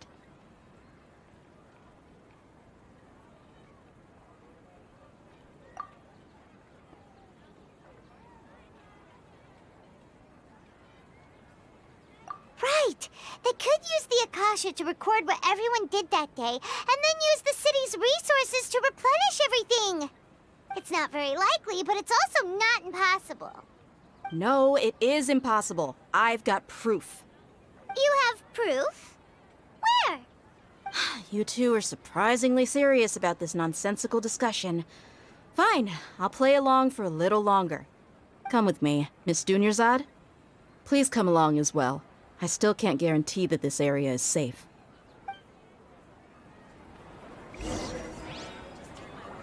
Paimon can't believe it's Dia who wants to show us something this time. 2 days ago, we were the ones taking her to see Dunyarzad. This is it.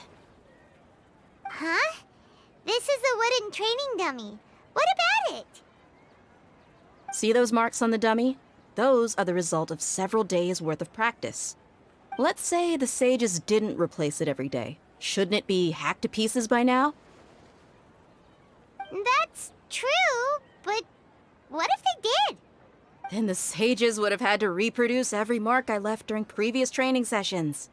I'm a professional fighter. My martial school has always emphasized the importance of refined control. The force, angle, and entry point of each strike is calculated and deliberate. That's why I remember every mark on the dummy, as well as my state of mind as I made each strike. It's just as they say, each swordsman has their own unique style, and even the same swordsman can't make the same cut twice. It would be impossible to copy these marks. Is it really impossible? What if they used some fancy machine to carve every single mark? People often say that a camera's photo can never replace an artist's painting because the former has no spirit to it. The same thing applies here. At a mere glance, I can differentiate carved marks from the results of combat training. Whew, I hope that cleared things up for you. Hey, is this that new brain-exercise game that's been super popular with the scholars lately? It's surprisingly fun. Anyway, it's getting late. I should escort Miss Dunyarzad to Nilu's stage. See you later. Well, back to square one. Is our memory deletion theory also wrong? But at least we've reached some other conclusions in the meantime. Yep, that's true. So, can we think of any new ideas right now? Strange? Paimon feels like everything's been strange lately. Huh? Leaving the city? You're right! It's really strange how we never thought of such a simple solution! Many things should become clear if we can confirm the flow of time outside of the city.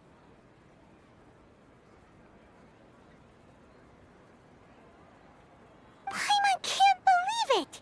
Did we miss this because we're tunnel visioning too hard on our other theories? Or because we're just too tired?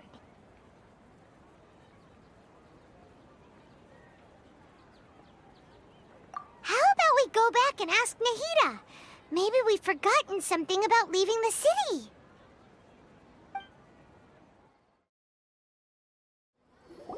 Nahida, we're back! You're back early today. Did you find something new? Sort of. We're mostly sure now that we're not in a time loop.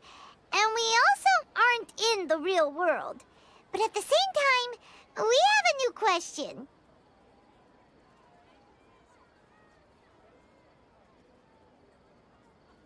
Leaving the city.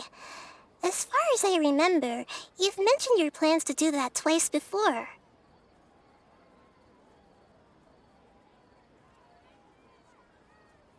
We did? But we don't remember anything. What happened after we talked about those plans? What did we say when we got back? Let me think.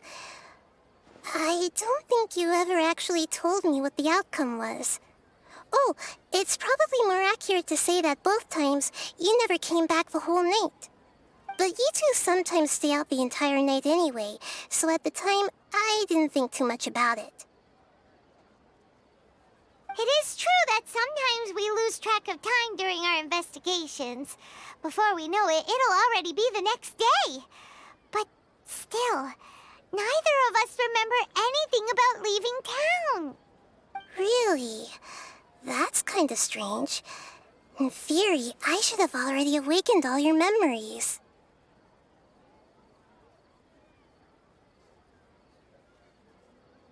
Yep, something here's definitely fishy. Let's get to the bottom of this tomorrow.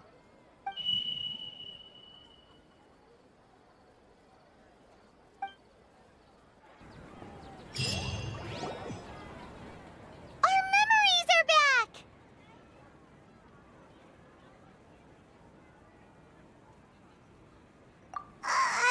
About that. Well, where should Paimon begin? Traveler, aside from your memories that were just restored, I have another message for you.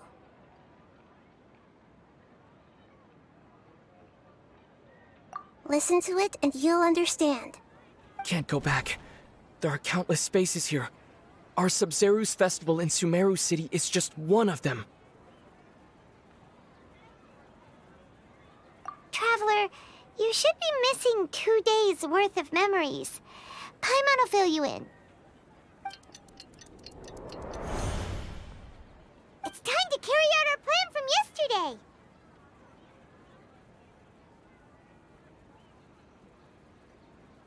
Okay, let's go!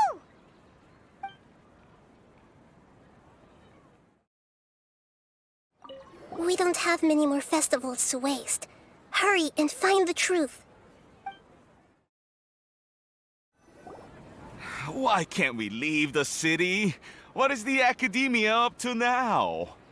Don't ask me. It's not like I can tell you anything. This is a direct order from the Grand Sage. Just wait until tomorrow. I have a real emergency. My goods have already arrived at Port Ormos. If I don't hurry, they'll be stolen. That's your problem. Make sure you make a request in advance next time. But it's not like you can just predict business matters in advance. It looks like the Academia already announced a lockdown for Sumeru City today. How completely unsurprising. Let's go and question them. Hello, sir. Why can't we leave the city today? Here we go again. Don't ask me. I don't know either. We just received an order that no one is allowed to enter or exit Sumeru today. They didn't tell us anything else.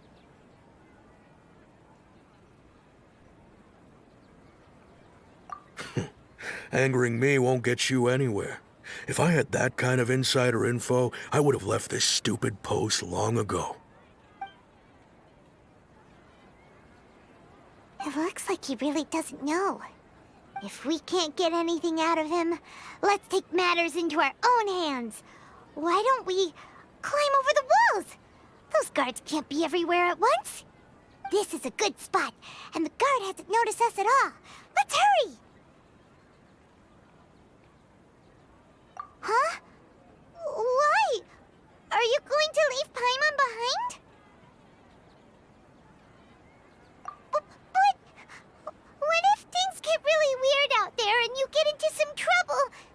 Then Paimon won't be able to help you.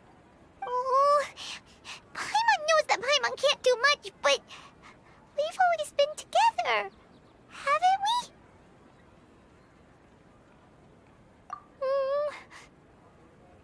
Okay. Paimon will wait for you. Promise Paimon that you'll come back as soon as possible. Just a quick look. And please, be careful.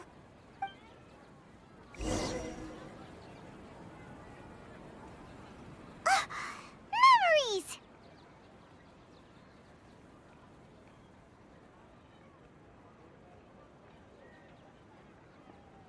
Traveler!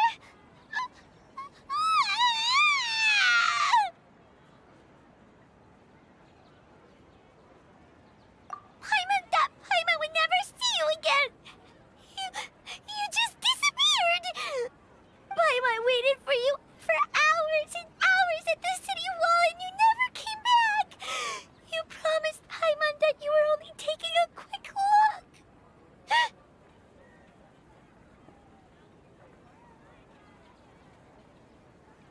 Paimon, calm down. He's here now. I don't think he understood what you were saying. Paimon doesn't care! Paimon wanted to go look for you, but you also said that Paimon should stay! Paimon was so worried and so scared the entire day!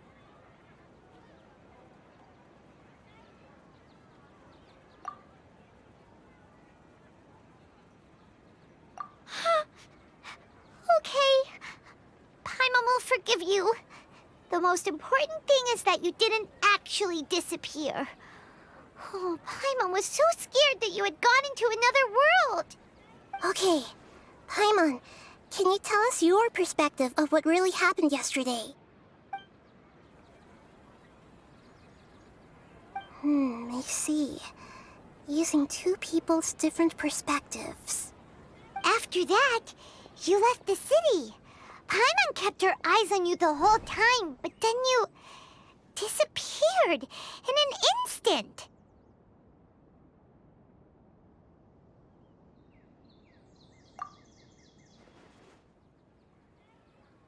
No way! Paimon was watching you with the fullest attention.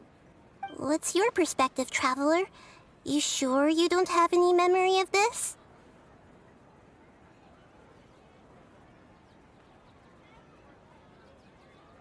I guess that explains everything. You also lost your memories the last 2 times you tried to leave the city. Those days' memories can't be awoken. So, if we leave the city, our memories will be completely erased?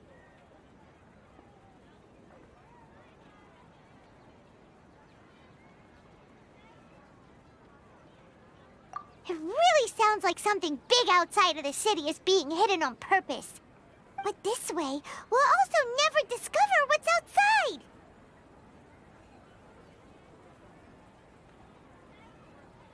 Something like a message? But how can we send it back? Don't look at me like that. I'm not used to being stared at. Well... Okay. You want something that can pass on messages, right? Give me some time and take care of Dunyarzad for me. Yep, now we're talking.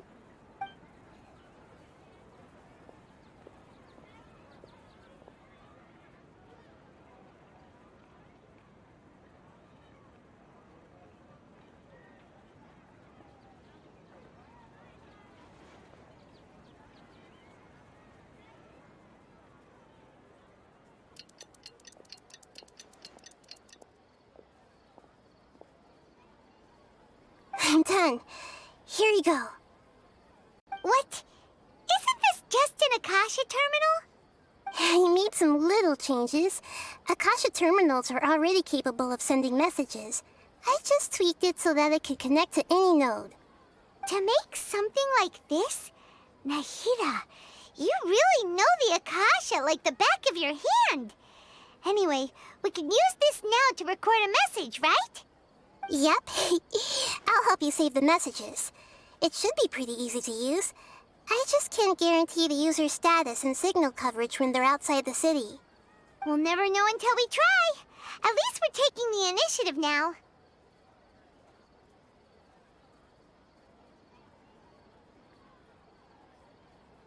Let's go then! Let's expose those sages!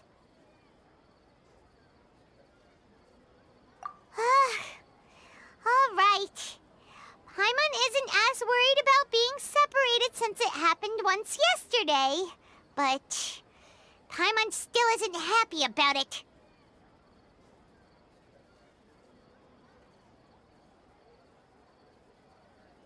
Okay, see you tomorrow, Traveler! That covers everything that's happened so far.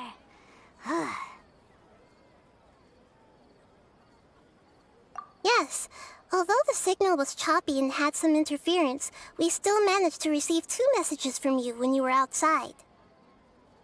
Okay, now that you understand what's going on, let's hear the messages together.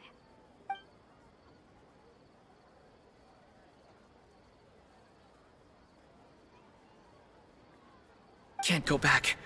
There are countless spaces here. Our Sabzeruz festival in Sumeru City is just one of them. I've entered another space.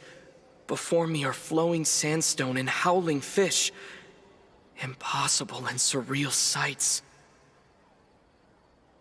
All these spaces are empty except for the occasional ones that contain mute puppets rather than people. I can't sense any human presence.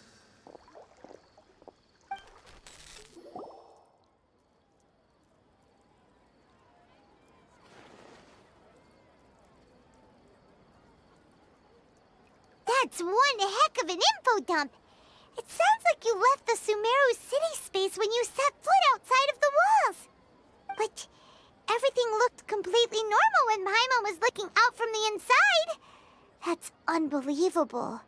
And if we take your word for it, the other spaces all had very weird contents. There's another part here. We only received it last night. These spaces have been disappearing one after the other, absorbed by something like a sun in the sky. And now, even the final space has also disappeared. Behind me, a lot of spaces just appeared again from thin air.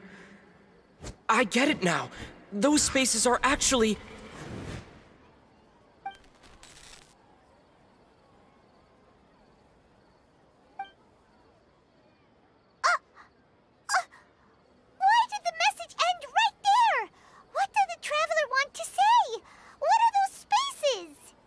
Probably because yesterday just happened to end at that moment. Oh, right. Paimon did hear a beep from the Akasha. Did it come from here or from the message? The message. It should have come from the Traveler's Akasha terminal. After the beep, Traveler said even the final space has also disappeared. Traveler, what do you think that final space could have been?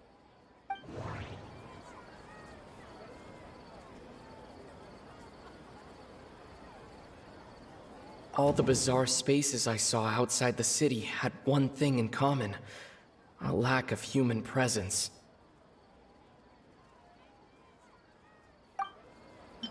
Was that space actually the real world?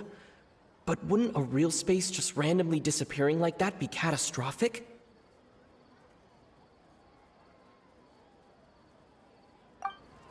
My impression is that each day in this samsara only ends at the sound of that beep from the Akasha.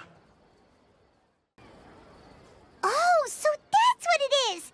After the sound of the beep, the final space, the Sabzeruz Festival, also disappears, and we're taken to the next day. Later on, Traveler also mentioned a bunch of new spaces materializing behind them. Do lots of new spaces appear every day? Paimon's head is spinning. Just what are these spaces anyhow? Well, consider this. For all the horrors of the Archon War, at its heart, it was just a game where a bunch of gods fought over 7 seats. So no matter how strange or spooky things may look on the surface, maybe all they point to in the end is a small and simple secret. Wow, the Archon War, huh? That's an analogy and a half.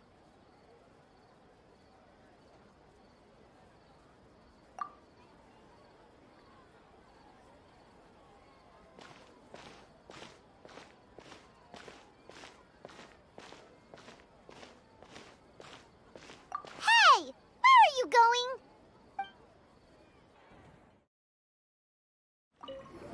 Well, consider this. For all the horrors of the Archon War, at its heart, it was just a game where a bunch of gods fought over 7 seats. So no matter how strange or spooky things may look on the surface, maybe all they point to in the end is a small and simple secret.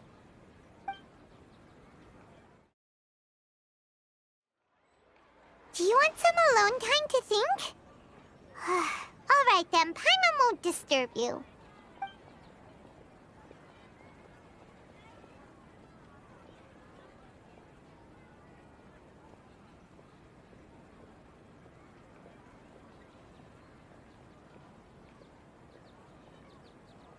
The dance of Sabzeruz is about to begin.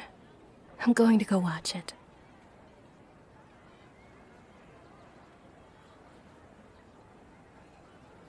Okay. Why don't you go ahead, Dunyarzad? We still have some other stuff to do first. Okay then. See you later. Have you figured it out yet, Traveler? Time is ticking away.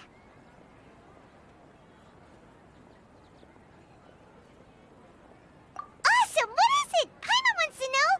Oh, wait, no. Let's meet up with Nahida first. You can tell us both together. This time, we're gonna get to the truth.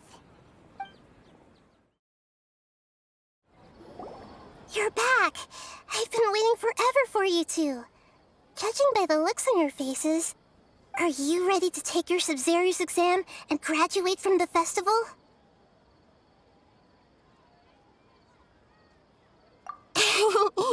Okay, first off, have you discovered the hidden truth?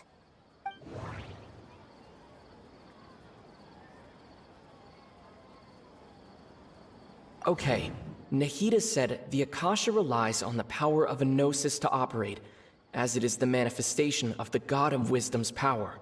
It compiles the wisdom of the entire populace, and it grants knowledge to the people.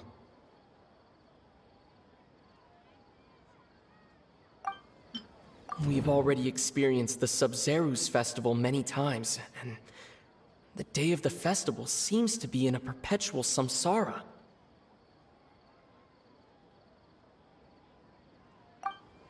All the bizarre spaces I saw outside the city had one thing in common: a lack of human presence.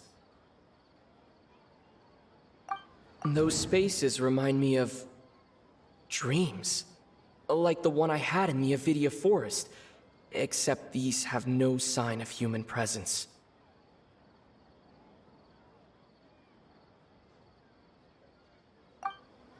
The moon, illusions, and lies. What do they all mean? People in Sumeru don't dream.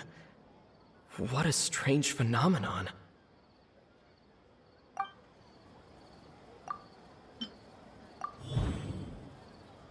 We are all in a dream. It isn't that the people of Sumeru don't dream, rather the Akasha is taking their dreams from them.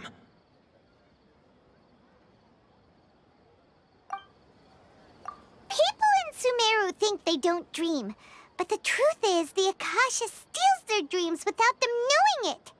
And those spaces with no human presence are stolen dreams without their host.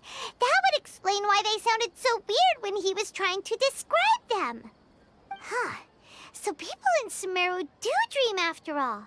In fact, we're all in one big dream together right now. Correct answer.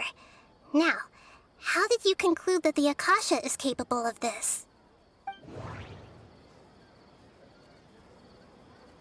The Akasha relies on the power of a gnosis to operate. It is the manifestation of the God of Wisdom's power. It compiles the wisdom of the entire populace. And it grants knowledge to the people. Oh, okay. Those dream-controlling creatures in the forest also get their power from the Dendro Archon, right? That would explain why the Akasha has the ability to control people's dreams, too. But is stealing everyone's dreams really how the Akasha compiles their wisdom? Isn't there anything more to it than that? Dreams are fantastical, complex, and full of imagination. People's brains are the most active when they're dreaming. In other words, dreams are rich bundles of human wisdom. So in other words, the complete opposite of how Hypatia understood it.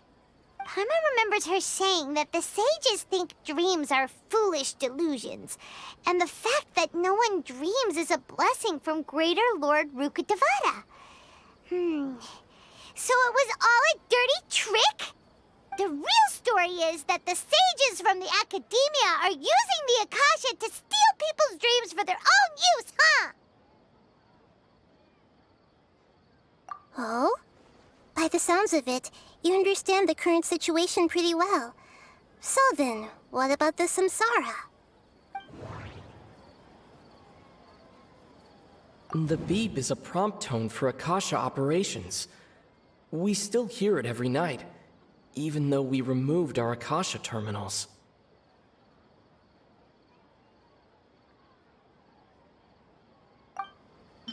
Those spaces kept disappearing before my eyes. But as soon as that beep sounded, many more spaces materialized.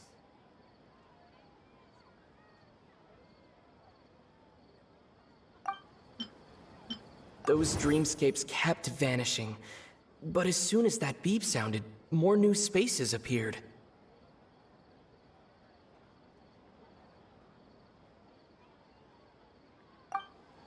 The Grand Sage said, "Go celebrate the birth of that god to your heart's content." Did he mean something more? My mind feels exhausted, even though I haven't done too much thinking. What is going on?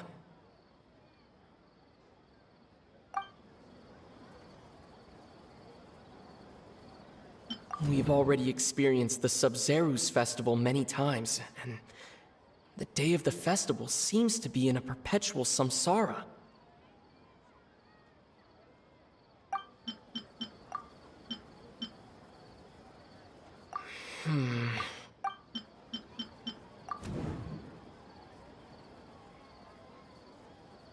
Correct.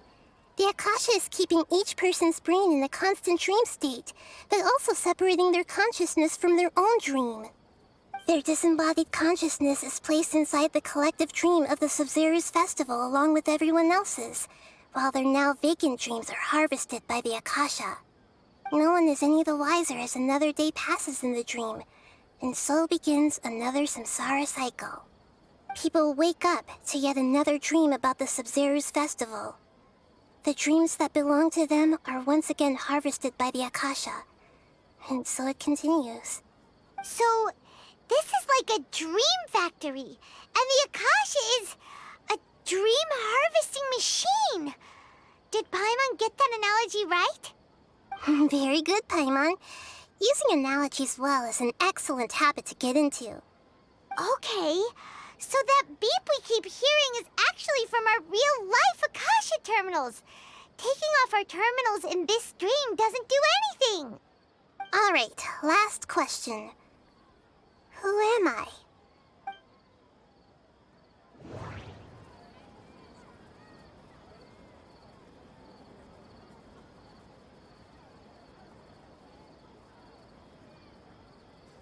They say that alchemical divination is the Dendro Archon's divine revelation. So then, if Nahida has referred to herself as the moon... Now that I think about it, wasn't illusions a hint that we're all dreaming? Now that I think about it, wasn't illusions hinting at the sage's deception of Sumeru's people?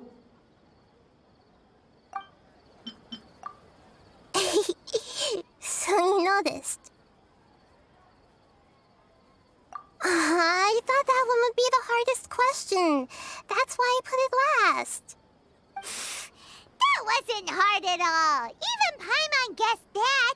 Everything about you is different. We just didn't want to expose you is all. Now that you mention it, Nahida, you've been hinting to us since the very beginning. It's funny. Thinking back to when we were asking all over the place for info about Lesser Lord Kusanali. Paimon didn't expect to meet you like this.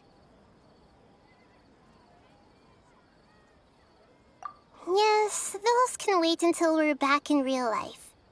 On the other hand, I'd be happy to answer any more questions you have about here and now.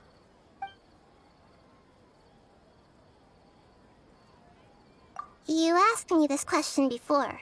My answer was, it would literally blow your minds. Now that you know this is all a dream, this answer should hopefully make more sense. Have you heard the saying, don't wake a sleepwalker?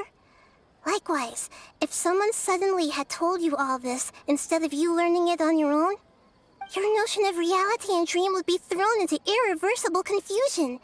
I couldn't expose you to that kind of risk. That's why I could only give you very subtle hints and some suggestions. Long story short, I'm really sorry I had to keep you guessing.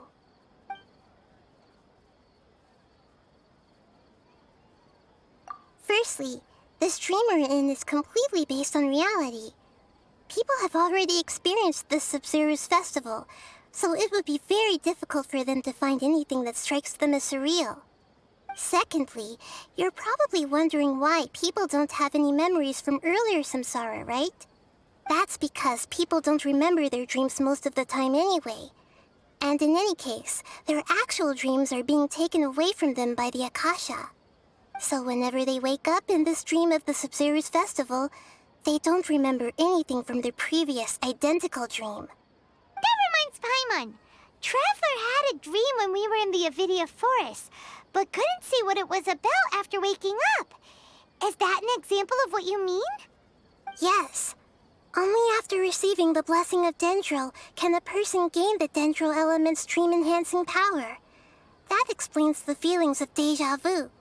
Meanwhile, everyone else has no idea that they are in the Sabzeruz festival samsara, while their dreams are stolen from them over and over again.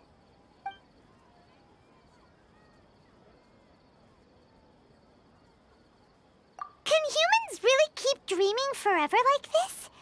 Will it ever end? And if so, when? You might say your mental fatigue has already answered this question. Eventually, there's only so much that people can tolerate. Especially those whose health is compromised to begin with, like Dunyarzad. This relentless exploitation takes an even harder toll on them. People's lives are at stake here, and nobody knows a thing! We've got to put a stop to this!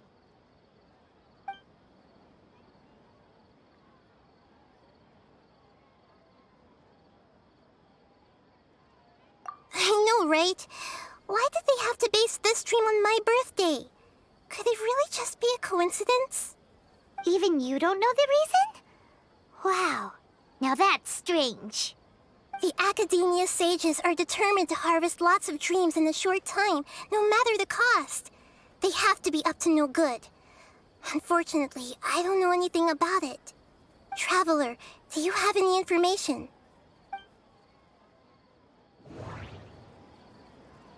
Those spaces remind me of... dreams. Like the one I had in the Avidia forest. Except these have no sign of human presence. Okay, Nahida said the Akasha relies on the power of a gnosis to operate, as it is the manifestation of the God of Wisdom's power. It compiles the wisdom of the entire populace, and it grants knowledge to the people. The Grand Sage said, "Go celebrate the birth of that god to your heart's content." Did he mean something more?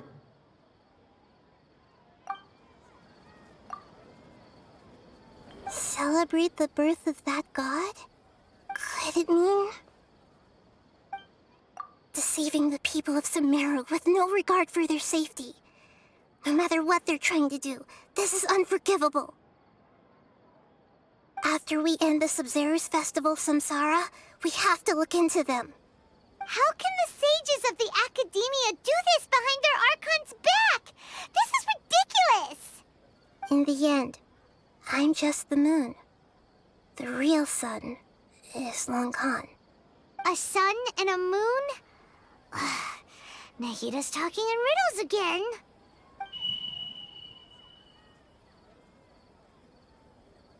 Oh, we're out of time today! I'll tell you how to break free of the samsara tomorrow. See you then.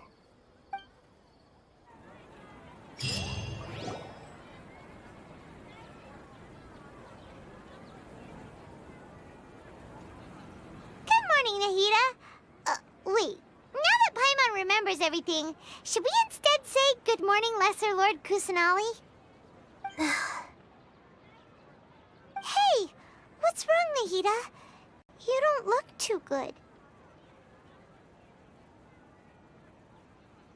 I'm afraid that what you're thinking right now is correct. Did Dunyarzad already disappear? No way! Are we too late? The real Dunyarzad's consciousness has indeed disappeared. It can no longer endure the constant dream harvesting.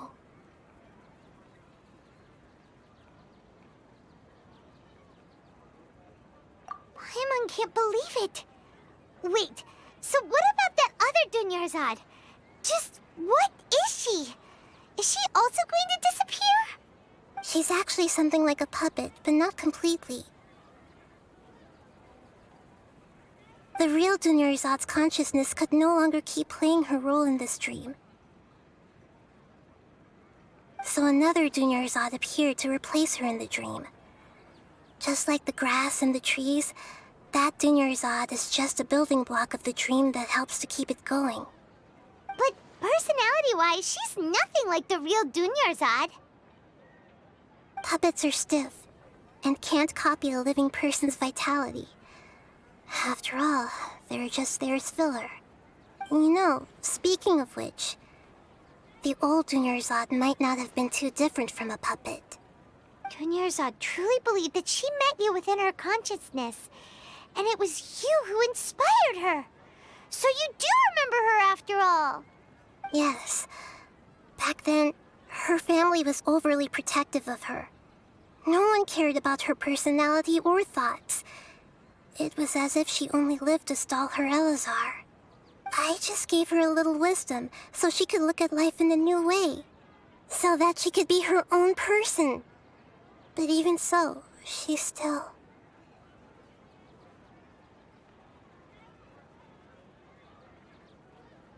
Far from it. I'm still a long way off from being a real Archon. I couldn't even save her.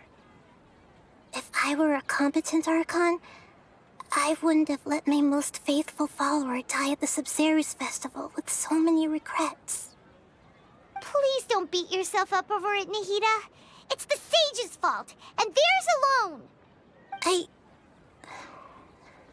I'm not beating myself up. All I did was to rationally observe the distance between myself and a real Archon. Don't be like that, Nahida. Even real Archons are still allowed to be sad.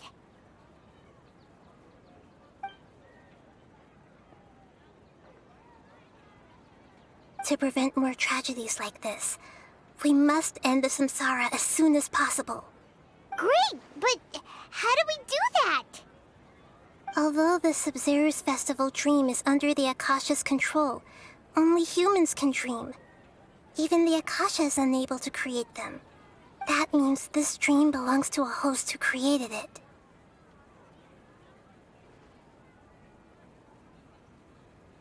Huh? So, how should we find that person? Well, if this is someone's dream, then everything here must come from deep within their consciousness. Which means, with the power of imagination, they can change anything in this dream. Imagination? What do you mean by that? Imagination means breaking through what you perceive as normal. Like when the server at a tavern brings a plate to you, you'd naturally assume that food is on it. However, if you're the dream's host and you become aware that you're dreaming, when you imagine gold and more on the plate, the dream will respond in kind, and the server really will bring you gold and mora. But right now, our host is unaware that this is a dream. No matter how many times they're served, it will always be food. Find some way to make that person realize that they're dreaming. Usually, once that happens, the person will wake up and the dream samsara will be broken. How are we going to find them, though? If it could be anyone, it'd be like looking for a needle in a haystack. And even if we did find them, how are we supposed to make them realize they're dreaming? After all, like you said, don't wake a sleepwalker. It's extremely difficult, yes. But the only ones who can do it are you two. Remember, everything you've achieved up to this point has all been for the sake of finding the host and ending the samsara. As for me, during this time, I'll be out of town. Out of town? Are you going to that place full of dreams where the traveler went? Yes. I want to try something. There must still be a small wisp of possibility. Hurry and go. Dreams are supposed to be fantastical, romantic, and full of pleasant surprises. Unnecessary things like this samsara need to end. Paimon's still a little upset that we've come this far, only for Dunyarzad to... She was such a good person, with such a simple wish. But fate was against her. Yeah, saving Dunyarzad is what kept us going this whole time. But we mustn't lose hope, Traveler. Dunyarzad would definitely want to see us save everyone else. So let's break the samsara for her sake. Paimon's wondering, do you think the sages would get one of their own to be the host of this dream? Feels like it would be easier to control it that way, no?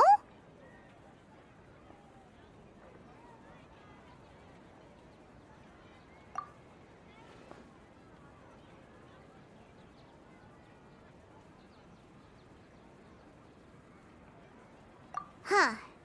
That's true.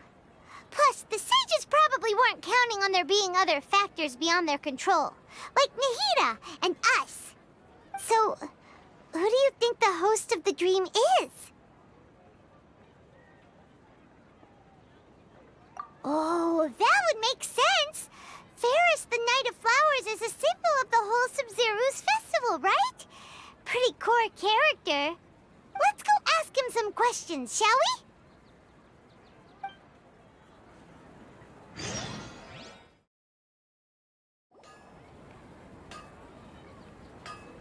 You're back. You left in a hurry last time. Is everything okay? Everything's fine. Just, it's a little hard to explain. Would you mind taking part in a little experiment with us? An experiment? That came out of nowhere. I'm listening, though. What do you need me to do? Could you make a wish? You want me to make a wish? Is that a new Sabzeruz festival tradition or something? Less questions! More wishing! Okay. My wish. Okay. I'm a little nervous saying this out loud, but I want Miss Dunyarzad to be happy. Oh. I noticed earlier that she looked a bit down, and she wasn't really talking to anyone. She just doesn't seem like herself. She's always so gentle and kind, and all the kids love her. I've also wondered if the reason she asked me to be fairest Knight of Flowers is because I'm special to her, or something. So, you have a crush on Dunyarzad? Oh, is it that obvious? After what I just said, I guess it is. When she placed the hat of the Knight of Flowers onto my head, she said to me, "I want everyone to have a happy Sabzeruz festival." What she didn't realize was that I'm not that interested in how everyone else feels.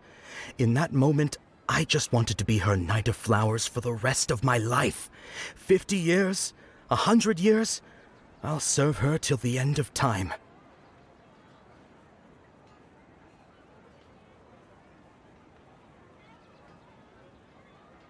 Okay, yeah, that was a bit much. Felt like the right moment to get it off my chest, but that was pretty embarrassing.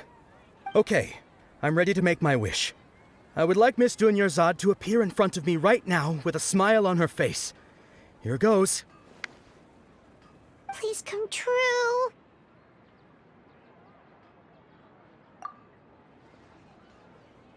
I'm gonna open my eyes. Oh, you're... What? Fucky? Sorry, but only one portion of Yalda candies per person. Back home you go. Nice try, you two. Anyway, never mind. I don't need to see her appear right in front of me. As long as she's happy. Guess he isn't the host of this dream after all. Should have expected it wouldn't be this easy.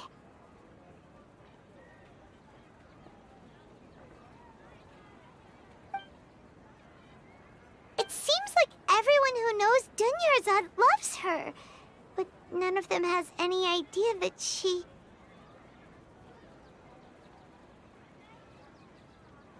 My lady, step back. That sounds like Tia! Oh, right. This is when Dunyarzad bumps into the kidnappers.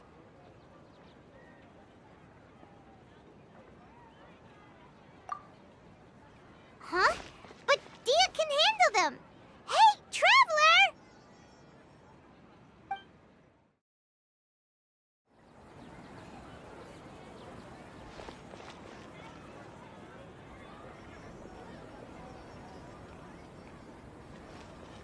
Oh, it's you. Great timing.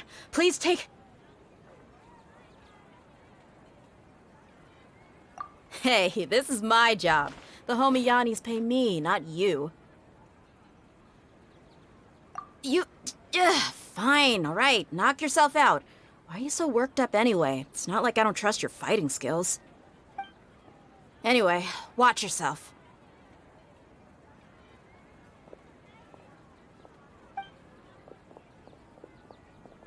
So you got yourself some backup. Suit yourself. You're going down!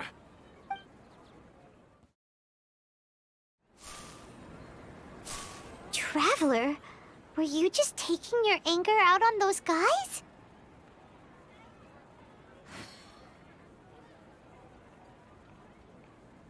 You and Nahida both. Dunyarzad wouldn't want to see you two like this. Oh, and speaking of her, Paimon just remembered something. Remember how during the first Sabzeruz festival, before the Samsara started, we came here with Dunyarzad because she wanted to pick something up? She said it was because she had forgotten something. Okay, so Paimon's memory is working so far. Anyway, Paimon also remembers that she is staying somewhere around here. She pointed it out to us the night before the Sabzeruz festival.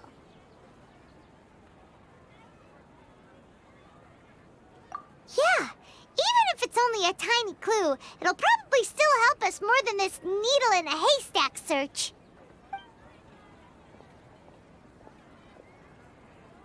This is the place. It's rude to enter other people's spaces without permission, but desperate times call for desperate measures. Hey, the windows are unlocked. Okay, Paimon's gonna take a peek inside.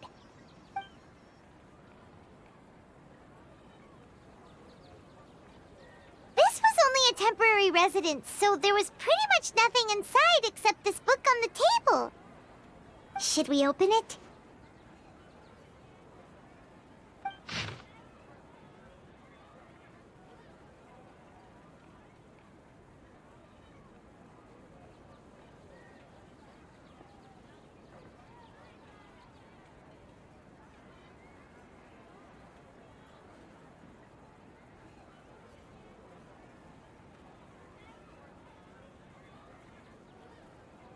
Wow. Dunyarzad wrote all of this.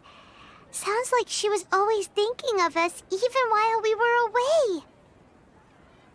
Even though she was also busy preparing for the Sabzeruz festival and had all her health problems to worry about. She must have wanted to give this to us as a gift on the day of the Sabzeruz festival, right? If we hadn't found this book, we never would have known. But now that we know, we can't even thank her.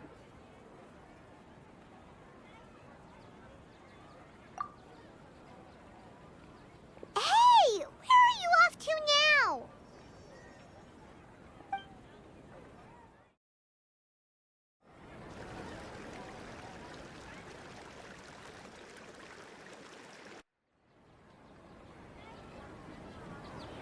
It's Dunyarzad's puppet.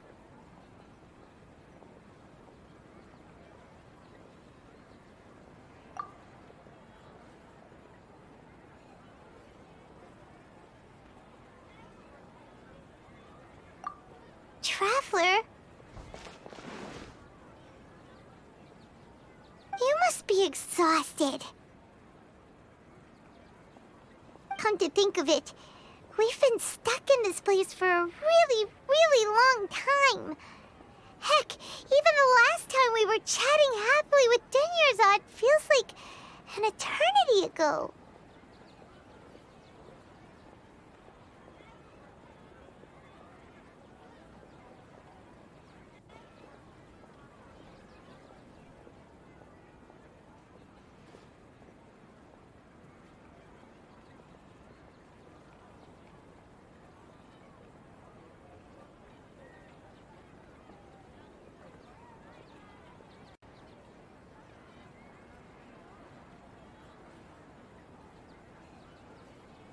Paimon still remembers when we were sitting here, and the way her eyes sparkled when she talked about Nilu's Dance of Sabzeruz.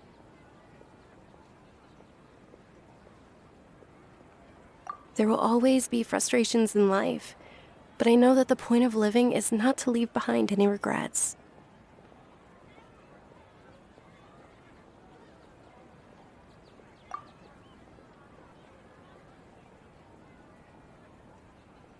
That was what the real Dunyarzad said, wasn't it? Does that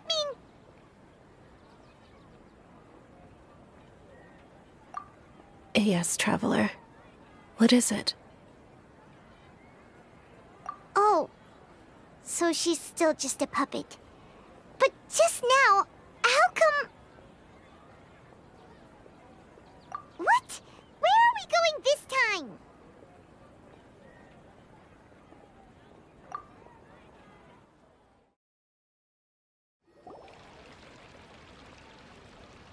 If you continue to resist, we will have to order an investigation into every single event organizer.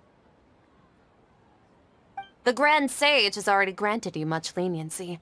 I advise that you exercise tact. How did things turn out like this?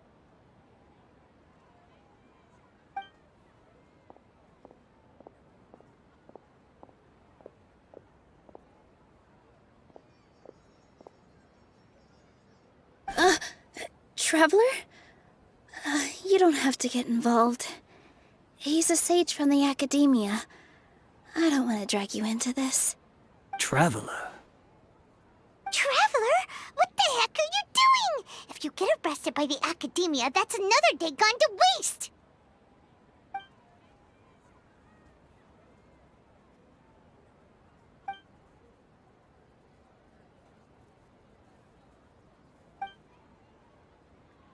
Wait, they're not reacting. Have they been scared stiff?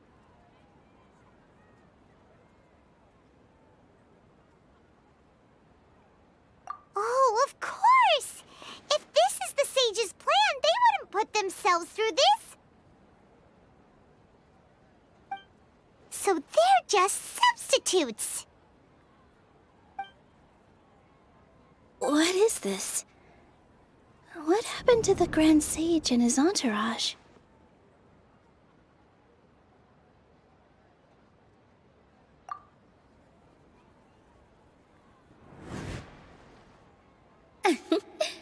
Like I said, they symbolize the goddess of flowers.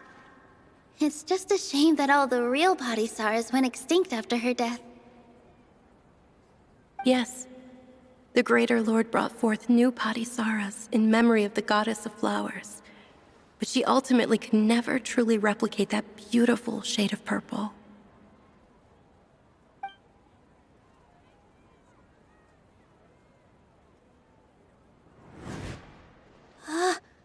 That beautiful shade of purple.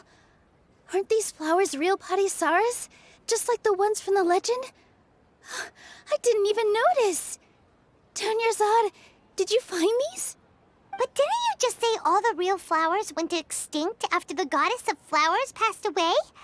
So, Al? Yeah. What's going on here?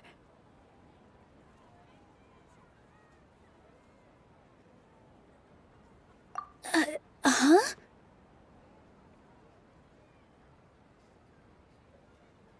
You guys are acting weird. But okay, I'll try. Hey!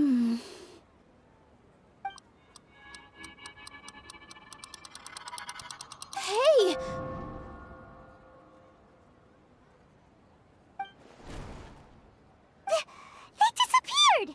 So Nilu's the host. What a surprise! Purple Padisaras don't exist in the real world anymore. But in Nilu's subconscious, they can appear as decorations on the stage. It's just like the example Nahida told us.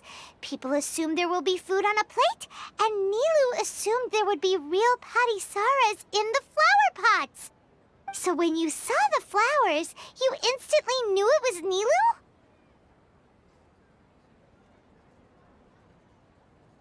But if we want to end the samsara, we need the host to become aware that they're dreaming.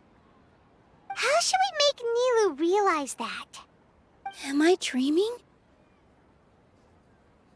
Huh?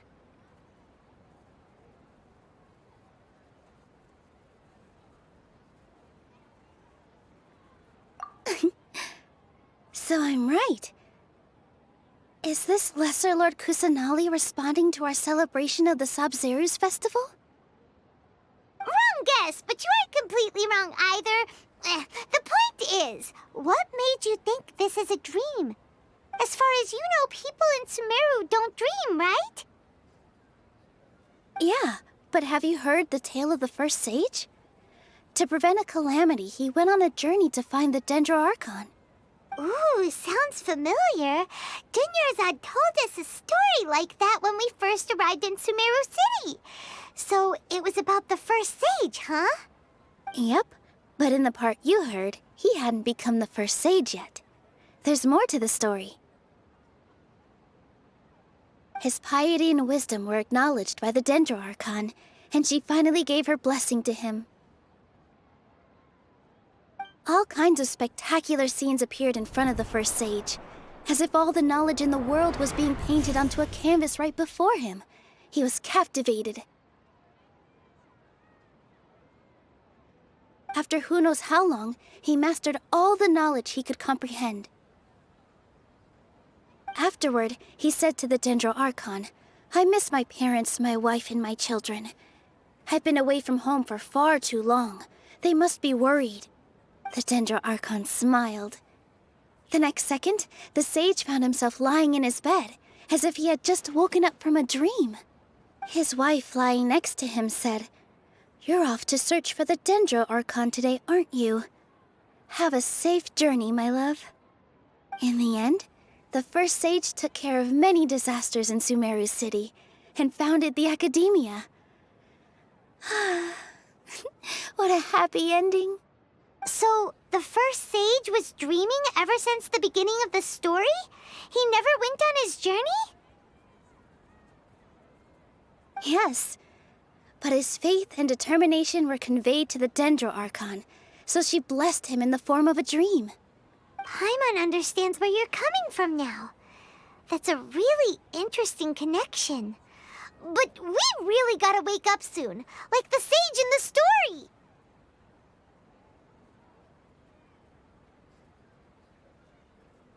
I see. Well, it just so happens that today's Sabzeruz festival is almost over too.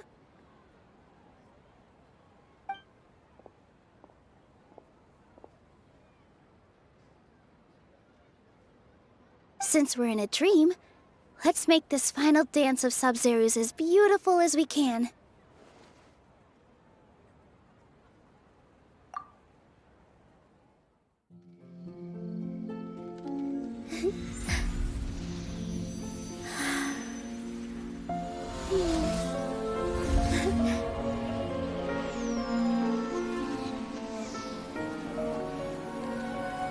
The wait is over, everyone.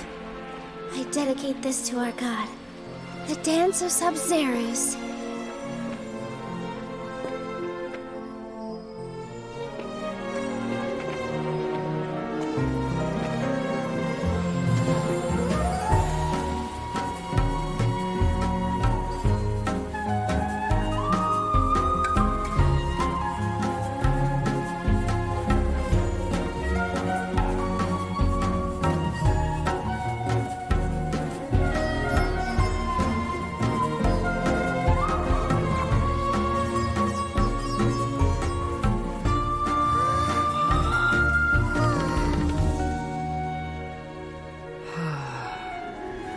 I'd be lying if I said I had no regrets. I would have loved to see Nilou's dance.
Traveler. Oh, Paimon feels like she's been asleep for the longest time.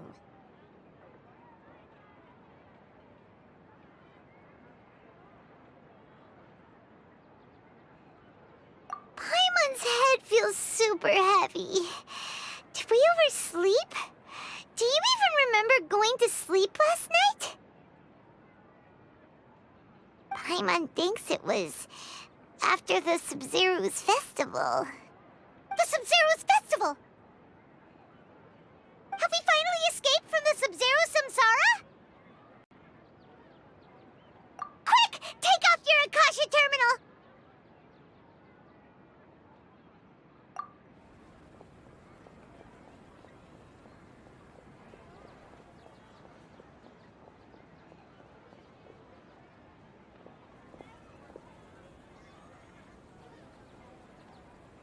She's not in her room. What happened?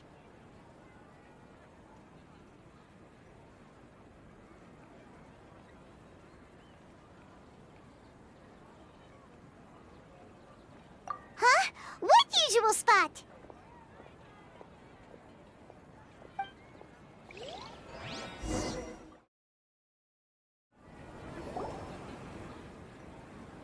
Well done, Traveler and Paimon.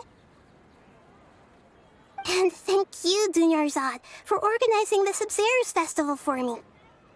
I'm sorry, who are... Dunyarzad! You're okay! Oh, don't scare us like that! Oh, Traveler Paimon. I have something amazing to tell you. I just had a dream, and I saw Nilou performing the dance of Sabzeruz.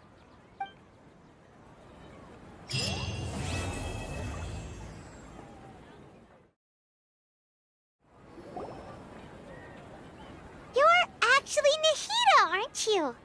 Paimon felt like Catherine was acting weird when we met at the Sabzeruz festival. And Dunyarzad, did you save her? It's a really long story. We shouldn't disturb her. Her consciousness is still weakened. Let's chat somewhere else. How about by the Traveler's favorite bench?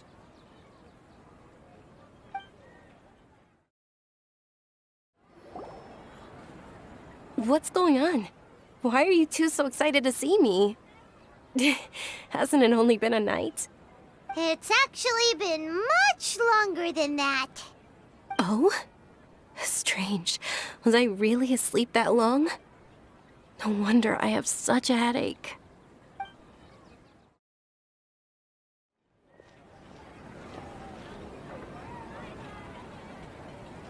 Let's talk about Dunyarzad first. It's such a relief that she's all right. After we parted on the last day of the Sabzeruz festival, I left the city and saw what the Traveler had described. Among the countless dreams, I found one that was growing fainter and fainter. This proved my suspicion.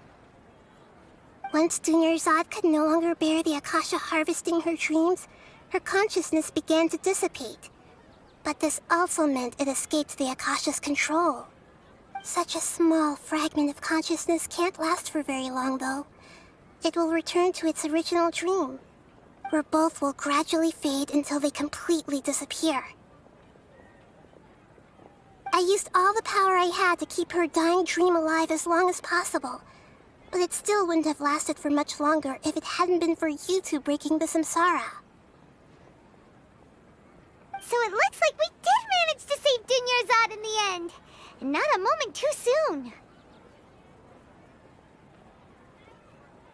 Huh? Why are you two smiling so happily? I thought you'd be so moved that you'd start crying. I need to spend more time observing human emotions. Both are fine. Everyone reacts differently. All right. You two must have a lot of other questions for me, right? After all, you saved my faithful believer. As your reward, I will answer any and all questions. At the Avidia forest, there was this incense that made the Traveler fall unconscious and dream of a huge tree and a red sky. You also heard someone's voice, right? It said world and forget me. Yeah, so you do know! We've been wanting to ask you what that was about, and if the red sky was related to Khaenri'ah. It seems like the Traveler established a connection to Irminsul. That was a message left by Greater Lord Rukkhadevata's residual consciousness in Irminsul. Perhaps her last memory before she died. As you two probably know, Greater Lord Rukkhadevata disappeared after the disaster in Khaenri'ah. The timings of these events do line up, so your suspicions are reasonable. A message from Greater Lord Rukkhadevata? We thought it was from the Scarlet King. The Scarlet King? That god who died even longer ago? Some present-day desert dwellers still worship him. You probably just heard some of their conspiracies. Okay, so what does the message mean?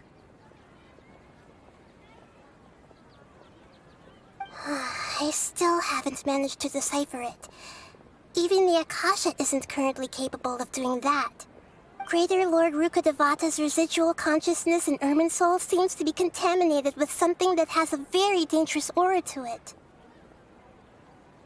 Many devoted scholars go mad as soon as they connect their consciousness. I've warned the Academia about this many times, but people still keep falling victim to it. But I believe this is the key to saving Irminsul. That's why I've kept trying to decipher it. So the tree in the vision was Irminsul? Oh, Tighnari also said that Irminsul is sick! Is it because of the contaminated consciousness? But even if you can't figure out what that vision was all about, it seems like our search for you was all in vain. The Traveler wasn't affected after coming in contact with that consciousness. I've never seen anyone like that. With you here, we may have a chance at deciphering it. No, we must decipher its secrets. I've already eliminated all other factors that might affect Irminsul. This is the only one left. This puzzle has life and death at stake. It could determine Irminsul's fate, as well as Teyvat's. To be accurate, I'm using the Akasha as a medium to occupy Catherine's consciousness. How did you do that? Poor Catherine. Does this mean you can also occupy other people's consciousnesses? Theoretically, I can enter anyone's mind as long as they're wearing their Akasha terminal. The Akasha is the legacy of Greater Lord Rukkhadevata.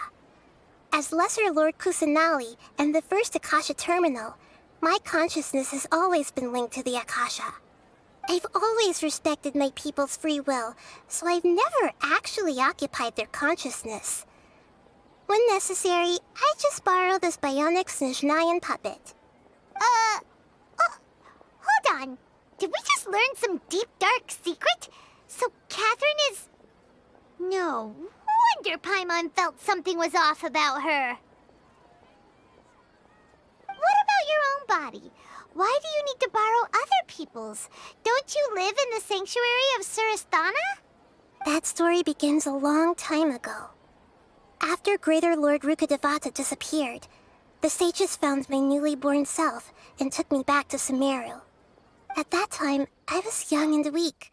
The sages kept me in the sanctuary of Surasthana, ostensibly for the sake of protecting me. But I've hardly heard from them since. However, I do understand that they had hoped to find Greater Lord Rukkhadevata instead of me, a symbol of her passing. So, the sages basically put their new Archon under house arrest? How dare they! Why don't you teach them a lesson, Nahida? In some ways, they aren't wrong.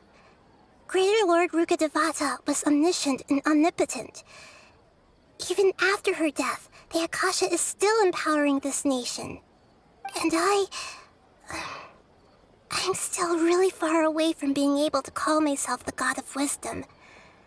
Moreover, the Academia is also more proficient at governing this country.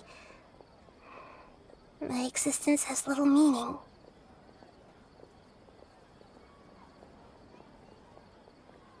Yeah, you got a lot of believers. Just look at the Sabzeruz Festival. Everyone who showed up truly loves you. Thank you for the kind words. But I honestly don't need physical freedom as long as I can connect my consciousness to the Akasha. Trying to find a way to save Irminsul is my life's mission and top priority. I will work on that, and try to live up to being a deity in the meantime. Every once in a while, I will also take up the duties of the God of Wisdom and enlighten a lost soul here and there. Doing all that should be enough. There's never been any big problems with the Academia's governance of Sumeru. This is the first time I've seen them step out of line. I wonder what caused them to go down this path, and what they hope to achieve. Even though the city's residents haven't noticed anything strange, If the Traveler hadn't broken the Sabzeruz Samsara, the situation could have become dire. I tried to do some investigating in the Akasha, but I couldn't find anything suspicious. And all the people of interest seem to purposely avoid wearing their Akasha terminals. I think they're deliberately trying to hide something. Oh, that reminds Paimon. In Gandharvaville, there was a sage who had invited Kainari to join some kind of project. Could it be related? Regardless, I need to first investigate the sage's motives, make things right, and punish them if needed. But I'll have to be discreet, or they'll see me coming. You mean how the Akasha stops you from having dreams? Yeah, it's been such a long time. No one's noticed something's up? It's not that no one noticed. It's more like no one cared. Ultimately, it's all rooted in the sage's misdirection. Misdirection? The sage has convinced everyone to believe that being unable to dream is a sign of rationality and wisdom. Not dreaming is a badge of honor in Sumeru. Even if the truth is that their dreams are being reaped by the Akasha. With their propaganda in place, the sages can maximize their use of the Akasha to facilitate their research. Besides, Greater Lord Rukkhadevata must have created the Akasha in the hopes that it could be used to its full potential. That's why I've never come out strongly against this. Anyway, the perspective advocated by the sages drowned out any voices of doubt. By now, even those who never use Akasha terminals find it too shameful and embarrassing to talk about their dreams. Got it. I hope my answers were satisfactory, seekers of knowledge. To be honest, maintaining Dunyarzad's fading dream took a lot of mental energy. I think I may need to rest for a while. Oh, and you don't need to worry too much about the sage's activities for now. The Akasha won't be able to conduct another project on the scale of the Sabzeruz Samsara in the immediate future. Go and get some sleep. Leave everything to us. What a relief. This is truly the most exhausting birthday I've ever had. Traveler? Paimon? Why am I here? Do either of you know? Maybe you were sleepwalking. You know you can't wake up a sleepwalker. We happened to walk by, so we thought we'd wait for you to wake up. I see. Huh. I should visit my maintenance personnel sometime. Oh, I'm fine. I better go. Thank you.